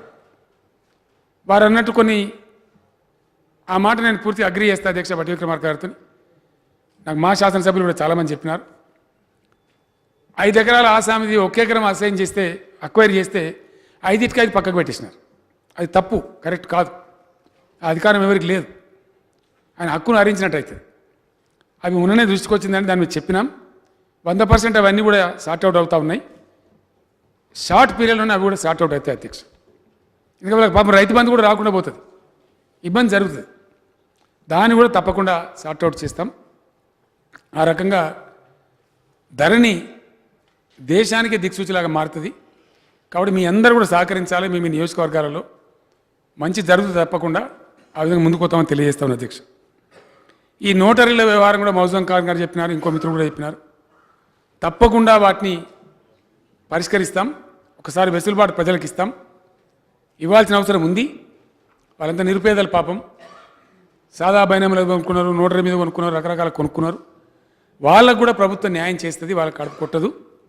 మాట ఇచ్చినామంటే మేము తప్పటం కాదు. 2 రోజులు వెనుకొన ముందో అది కూడా చేస్తాం అధ్యక్ష. ఈ ప్రకారంగా అన్ని రంగాలలో చక్కటి అభివృద్ధిని నమోదు చేస్తూ ఒక పాజిటివ్ దృక్పథంతో ముందుకు పోతూ ఉన్నాం. అవకాశం ఉన్నంతలో అన్ని వర్గాల సమస్యలను కూడా అడ్రస్ చేస్తూ ఉన్నాం. విద్యా వైద్య రంగాల మీద చాలా పెద్ద దృష్టి పెట్టాలని చెప్పి అనుకున్నాం అధ్యక్ష. భగవంతుడు మన్నిస్తే ఈ కరోనా సెకండ్ వేవ్ మళ్ళా ఇబ్బందులు కలిగించకపోతే తప్పకుండా 2 రంగాల మీద చాలా దృష్టి సారిస్తాం. తప్పకుండా నేను నమ్మేదానిలో అధ్యక్ష, మానవ వనరుల మీద పెట్టే ఖర్చు కొంతమంది ఎకానమిస్టులు చెప్తారు, అది ఫిలాసఫీ. ఎడ్యుకేషన్ ఇది non remunerative. I don't believe అధ్యక్ష. ఎడ్యుకేషన్ ఇది రెమ్యునరేటివ్. మన భవిష్యత్ తరాలను తయారు చేస్తుంది. మనం వాళ్ళకి ఏం ఆస్తి ఇవ్వకపోయినా మంచి చక్కటి విద్య చెప్పిస్తే వాళ్ళ వాళ్ళు బ్రతుకుతారు, ప్రపంచంతో పోటీపడి బతుకుతారు. కాబట్టి అది బట్టి విక్రమార్క గారితో నేను ఏకీభవిస్తూ ఉన్నా. తప్పకుండా విద్యారంగ నిధులు పెంచే ప్రయత్నం చేస్తాం. బీసీ వర్గాల నిధుల గురించి మీరు చెప్పినారు. సెపరేట్గా చాలా ఉంది. సపోజ్ 3000 crores గొర్రెల పెంపకానికి పెట్టినాం, అది సెపరేట్గా చూపించినాం అధ్యక్ష. That is not part of 5500 crores అండి. అది కూడా ఉంది. తప్పకుండా బీసీలలో కూడా నిరుపేదలు చాలామంది ఉన్నారు. ఎంబీసీల కోసం ప్రత్యేకంగా కార్పొరేషన్ మా ప్రభుత్వం అయితే ఇచ్చింది. ఈసారి కూడా బడ్జెట్ వాళ్ళకి డబ్బులు పెట్టినాం. వాళ్ళని కూడా ఆదుకుంటాం. ఆ రకంగా భగవంతుడు మాకు ఇచ్చిన శక్తి మేరకు తప్పకుండా అన్ని వర్గాల ప్రజలను ఏ విధంగా వాళ్ళ అభివృద్ధికి దోహదపడగలుగుతామో పడగలుగుతూ ముందుకు పోతాం. సరిగా వారు బట్టి గారికి నేను మొన్న కూడా చెప్పిన, ఇక్కడ కాకుండా ఇక్కడ మీ ప్రేమకు మేము నోసుకుంటలేమని. ఈఆర్ ప్రసంగంలో కూడా వారి ప్రేమ రాలేదు. అయినా బాధ లేదు, ఆ బరువు వారి మీదనే ఉండనియండి. తప్పకుండా భవిష్యత్తులో వారికి మా మీద ప్రేమ కలుగుతాం అనుకుంటా ఉన్నాం. ఇన్ని మంచి పనులు చేసినప్పుడు అధ్యక్ష ప్రేమ కలగాలి. కలగకపోతేనే అసహజం. ఇక నేను ఎక్కువ అనను. ఏమో ఉందా? ప్రైవేట్గా అక్కడిక్కడ చెప్తున్నానని తెలిసింది అధ్యక్ష. నాకు సభల పార్టీ కాబట్టి, పార్టీ నాయకత్వం కాబట్టి చెప్తలేదని తెలిసింది. సో మీరు ఎన్ని శాపాలు పెట్టినా మేము దీవెనలే అనుకుంటాం. విమర్శలు చేసినా బయట నా మీద ప్రేమ ఉలకబోస్తుందని చెప్పిన సార్, నేను వేరే చెప్పలేదు. ప్రేమ అక్కడక్కడ బయట చెప్తున్నారు కానీ సభలో చెప్తలేరని చెప్పిన, నేను వేరే చెప్పలేదు. ఆ రకంగా చేస్తాం అధ్యక్ష. ఫైనల్గా నిరుద్యోగ భృతి ఇవ్వాలని మాకు సంకల్పం ఉందండి. కరోనా వల్ల మేము ఇవ్వలేకపోయినాం.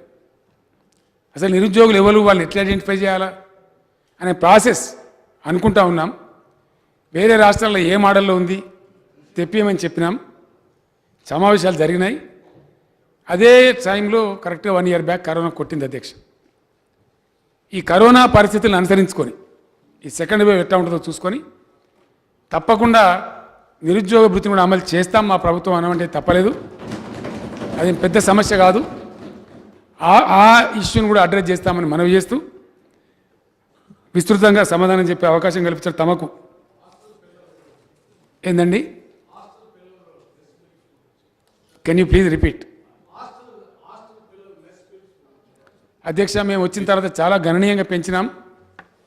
చాలా పెంచినాం. ఏదైనా లోపం ఉంటే మటుకు ఈరోజు నేను మాట్లాడతాను. బీసీ వెల్ఫేర్ మినిస్టర్ గారు కొంచెం అనారోగ్యంగా హాస్పిటల్లో ఉన్నారు అధ్యక్ష. 4-5 రోజులలో వారు బయటకు వస్తారు. ఇక్కడ చీఫ్ సెక్రటరీ గారు ఉన్నారు, ఫైనాన్స్ సెక్రటరీ గారు ఉన్నారు. అటువంటి అవసరం ఉంటే మటుకు 100% ఒక వారం రోజుల లోపల ఉత్తర్వులు కూడా జారీ చేస్తాం. ఆ పిల్లలకు కూడా న్యాయం చేస్తాం అధ్యక్ష. మేము పెంచినాం గణనీయంగా, ఇంకేదైనా లోపం ఉంది, ఇంకా కొంచెం తక్కువ ఉంది, ఇప్పటి ధరలకు సరిపోవడం లేదనుకుంటే తప్పకుండా పిల్లలు చదువుకునే వాళ్ళు కాబట్టి వాళ్ళ అభివృద్ధి మన రాష్ట్ర అభివృద్ధి అవుతుంది కాబట్టి ఆ సోయి ప్రభుత్వంలో ఉంది అధ్యక్ష. తప్పకుండా హాస్టల్ విద్యార్థులకు పెంచాల్సినటువంటి ఆ మెస్ ఛార్జీలు తప్పకుండా పెంచుతాం అధ్యక్ష. ఇక్కడ ఇంకో మాట మా శాసనసభ్యుడు బహుశా బాలరాజు గారు కావచ్చు రాసి పంపించినారు. ఈ విషయం మీద బట్టి విక్రమార్క గారు కూడా కొద్దిగా మార్గదర్శనం చేస్తే మంచిది.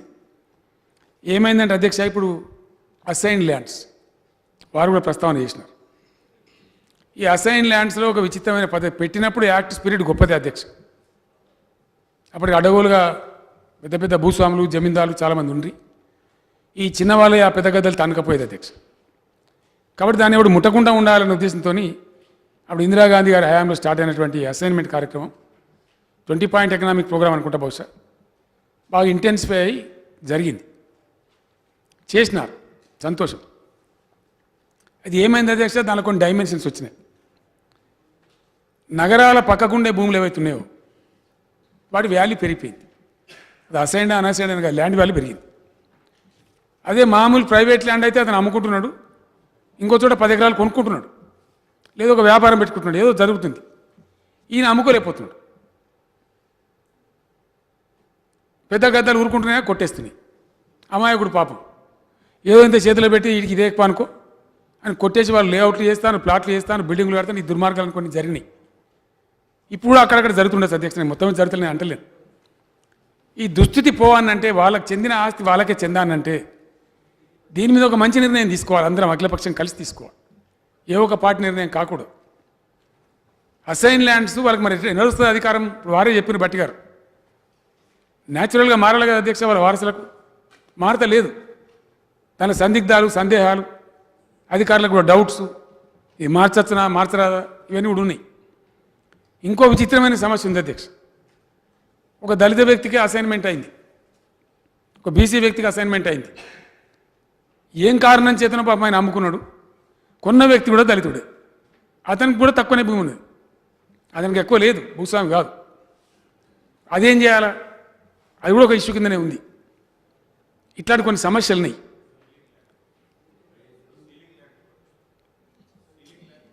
సీలింగ్ కాదు, అసైన్ ల్యాండ్ అని చెప్పి ఎనీ రకమైన ఎనీ కైండ్ ఆఫ్ అసైన్మెంట్ అసైనీస్కు పూర్తి హక్కులు ఎందుకు ఇవ్వకూడదు అనే ఒక ప్రశ్న వస్తూ ఉంది. ధర్మమైన ముచ్చట అధ్యక్ష. ఎందుకంటే సిటీ పక్కన ఉండే అసైన్మెంట్ ల్యాండ్స్ ఉన్నాయి, అవి ఆగుతలేవు, గద్దలు కొట్టేస్తున్నాయి. వాళ్ళకే చెందాల ఆస్తి అంటే ఆయన అమ్ముకుంటే ఇప్పుడు 2 కోట్ల రూపాయలు వస్తాయి ఆయనకు. అవతల పోయి 10 ఎకరాలు కొనుక్కోగలుగుతాడు, 20 ఎకరాలు కొనుక్కోగలుగుతాడు. అది ప్రైవేట్ వ్యక్తికి ఉంది కానీ వాళ్ళకి లేదు పాపం. మరి దానికి ఒక కమిటీ పెడతారా, ఏం చేస్తారు, అఖిలపక్ష కమిటీ పెడతారా, ఆలోచించండి. I'm for it. ఎట్లా చేస్తే వాళ్ళకి లాభం జరుగుతుందో ఆ లాభం జరిగించే విధానానికి అందరు కలిసి కన్సెన్సస్ తీసుకొని కాన్షియస్గా ట్రాన్స్పరెంట్గా పెడదాం. అది చేస్తే వాళ్ళకి లాభం కలుగుతుంది అనుకుంటే, లేదా రూరల్ వ్యవసాయ భూములు మినహాయించుదామా, అర్బన్లో అవకాశం ఇద్దామా, అది సాగలంగా మీరు చర్చించండి.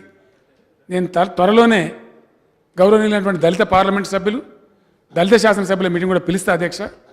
దానిలో అన్ని పార్టీలను పిలుస్తాం. కంట్రిబ్యూట్ చేస్తే ఒక నిర్ణయం తీసుకుంటే వాళ్ళకి లాభం జరుగుద్దేమో అని ఒక ఆలోచన ప్రభుత్వంలో ఉంది. అది అందరం కలిసి అనుకుంటే అది చేసేటువంటి ఆస్కారం కూడా ఉంటుందేమో, అది కూడా ఆలోచన చేసుకుందాం.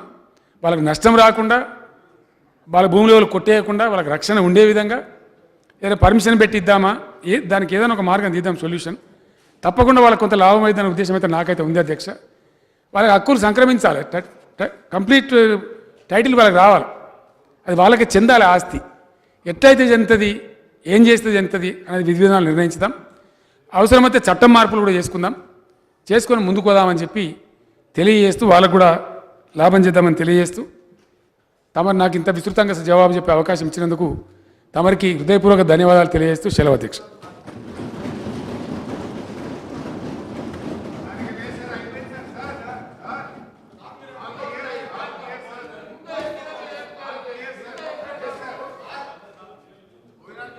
బట్టి గారు, సీఎం గారు. అధ్యక్ష, మిత్రులు జగ్గారెడ్డి గారు సంగారెడ్డి వైద్యశాల కళాశాల గురించి చెప్పినారు. నూతనంగా మంజూరు చేసిన వైద్య కళాశాలలు అన్నిటికి కూడా నిధులు సమకూర్చినాం బడ్జెట్లో. తప్పకుండా సంగారెడ్డి కళాశాల గురించి కూడా కేటాయింపు ఉండదండి. మీరు దాని గురించి ఇబ్బంది పడాల్సిన అవసరం లేదు. భట్టి గారు.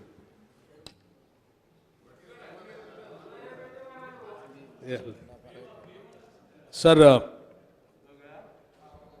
సార్ రెండు అంశాలు సార్. ఒకటి ఈ రాయలసీమ లిఫ్ట్ ఇరిగేషన్ సంబంధించి నేను ప్రత్యేకంగా నా నియోజకవర్గంతో పాటు జిల్లా మొత్తం దీని మీద ఆధారపడి ఉంది సార్. ఎన్ఎస్పి లెఫ్ట్ కెనాల్ మాకు దాని గురించి కూడా ఒక మాట చెప్తారో అని ఆశించాను సార్. అట్లాగే ఆర్డిఎస్ కుడి కాలువ నిర్మిస్తే అలంపూర్కి కూడా చుక్క నీరు రాదని చెప్పి ఆందోళన చెందుతూ ఉన్నారు సార్. ఈ రెండింటి మీద మనం ఒక స్పష్టత ఇవ్వాలని కోరుతా ఉన్నాం సార్. అధ్యక్ష, సీఎం గారు. తెలంగాణ నీళ్లు కేసీఆర్కు ఉన్నంత యావ ఈ ప్రపంచంలో ఇంకొకరికి ఉండదు అధ్యక్ష. It's a proven fact. ప్రాణం పోయినా సరే ఆ విషయంలో రాజీ పడే సమస్య ఉత్పన్నం కానే కాదు. 100%. ఇంకో మాట ఈ సందర్భంగా నేను మనవి చేస్తాను అధ్యక్ష.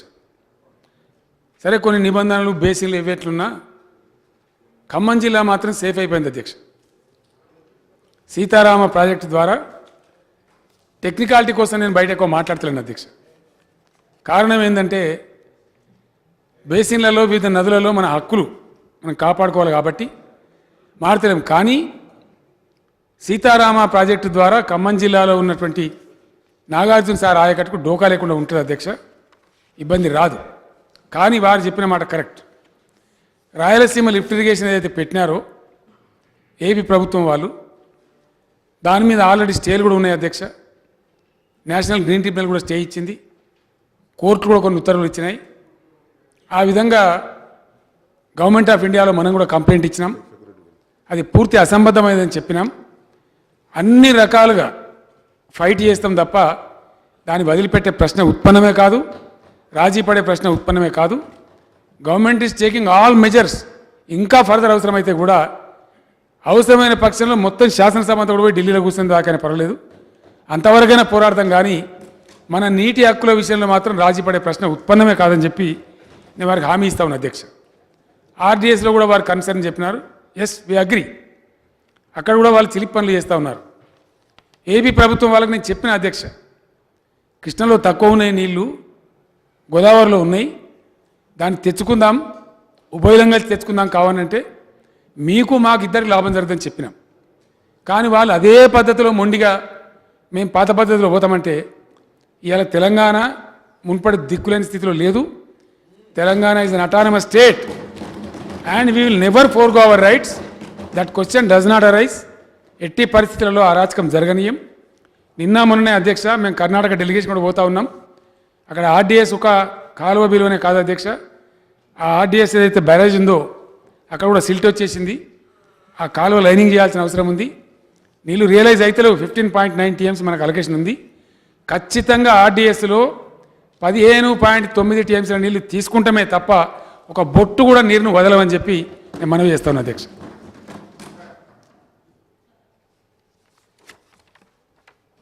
Now, reply by Honorable Chief Minister is over on appropriation bill. LA Bill number 3 of 2021. The question is that the Telangana Appropriation Bill 2021 be taken into consideration. Those who are for the motion, please say yes. Those who are against, please say no. Yes, have it. Yes, have it. The motion is carried and the bill is considered. I shall now put the clauses to vote. There are no amendments to clauses 2 and 3. The schedule, clause 1, enacting formula and long title, and they are before the House. The question is that those who are for the clauses 2 and 3, the schedule, clause 1, enacting formula and long title, please say yes. Those who are against, please say no. Yes, have it. Yes, have it. Clauses 2 and 3, the schedule, clause 1, enacting formula and long title do stand part of the bill. Now I shall request the Minister for Finance to move the motion for passing the bill. Speaker, sir, I beg to move that the bill be passed. Motion moved. The question is that the bill be passed. Those who are for the motion, please say yes. Those who are against, please say no. Yes have it, yes have it. The motion is carried and the bill is passed. LA Bill number 4 of 2021. The question is that the Telangana Appropriation number 2 Bill 2021 be taken into consideration. Those who are for the motion, please say yes. Those who are against, please say no. Yes have it, yes have it. The motion is carried and the bill is considered. I shall now put the clauses to vote. There are no amendments to clauses 2 and 3, the schedule, clause 1, enacting formula and long title, and they are before the House. The question is that those who are for clauses 2 and 3, the schedule, clause 1, enacting formula and long title, please say yes. Those who are against, please say no. Yes have it, yes have it. Clauses 2 and 3, the schedule, clause 1, enacting formula and long title do stand part of the bill. I shall now request the Minister for Finance to move the motion for passing the bill. Speaker, sir, I beg to move that the bill be passed. Motion moved. The question is that the bill be passed. Those who are for the motion, please say yes. Those who are against, please say no. Yes have it, yes have it. The motion is carried and the bill is passed.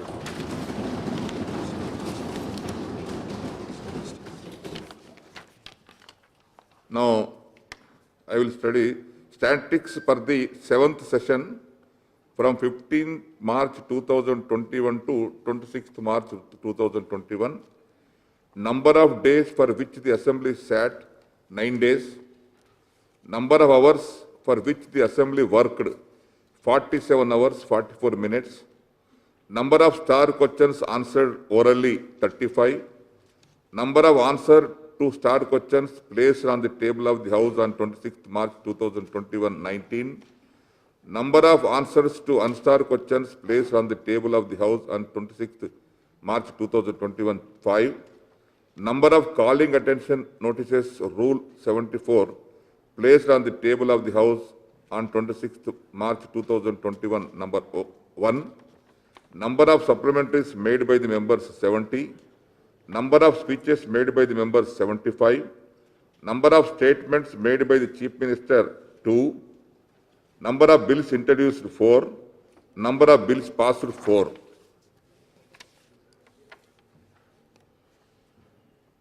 With the consent of the House, I adjourn the House sine die.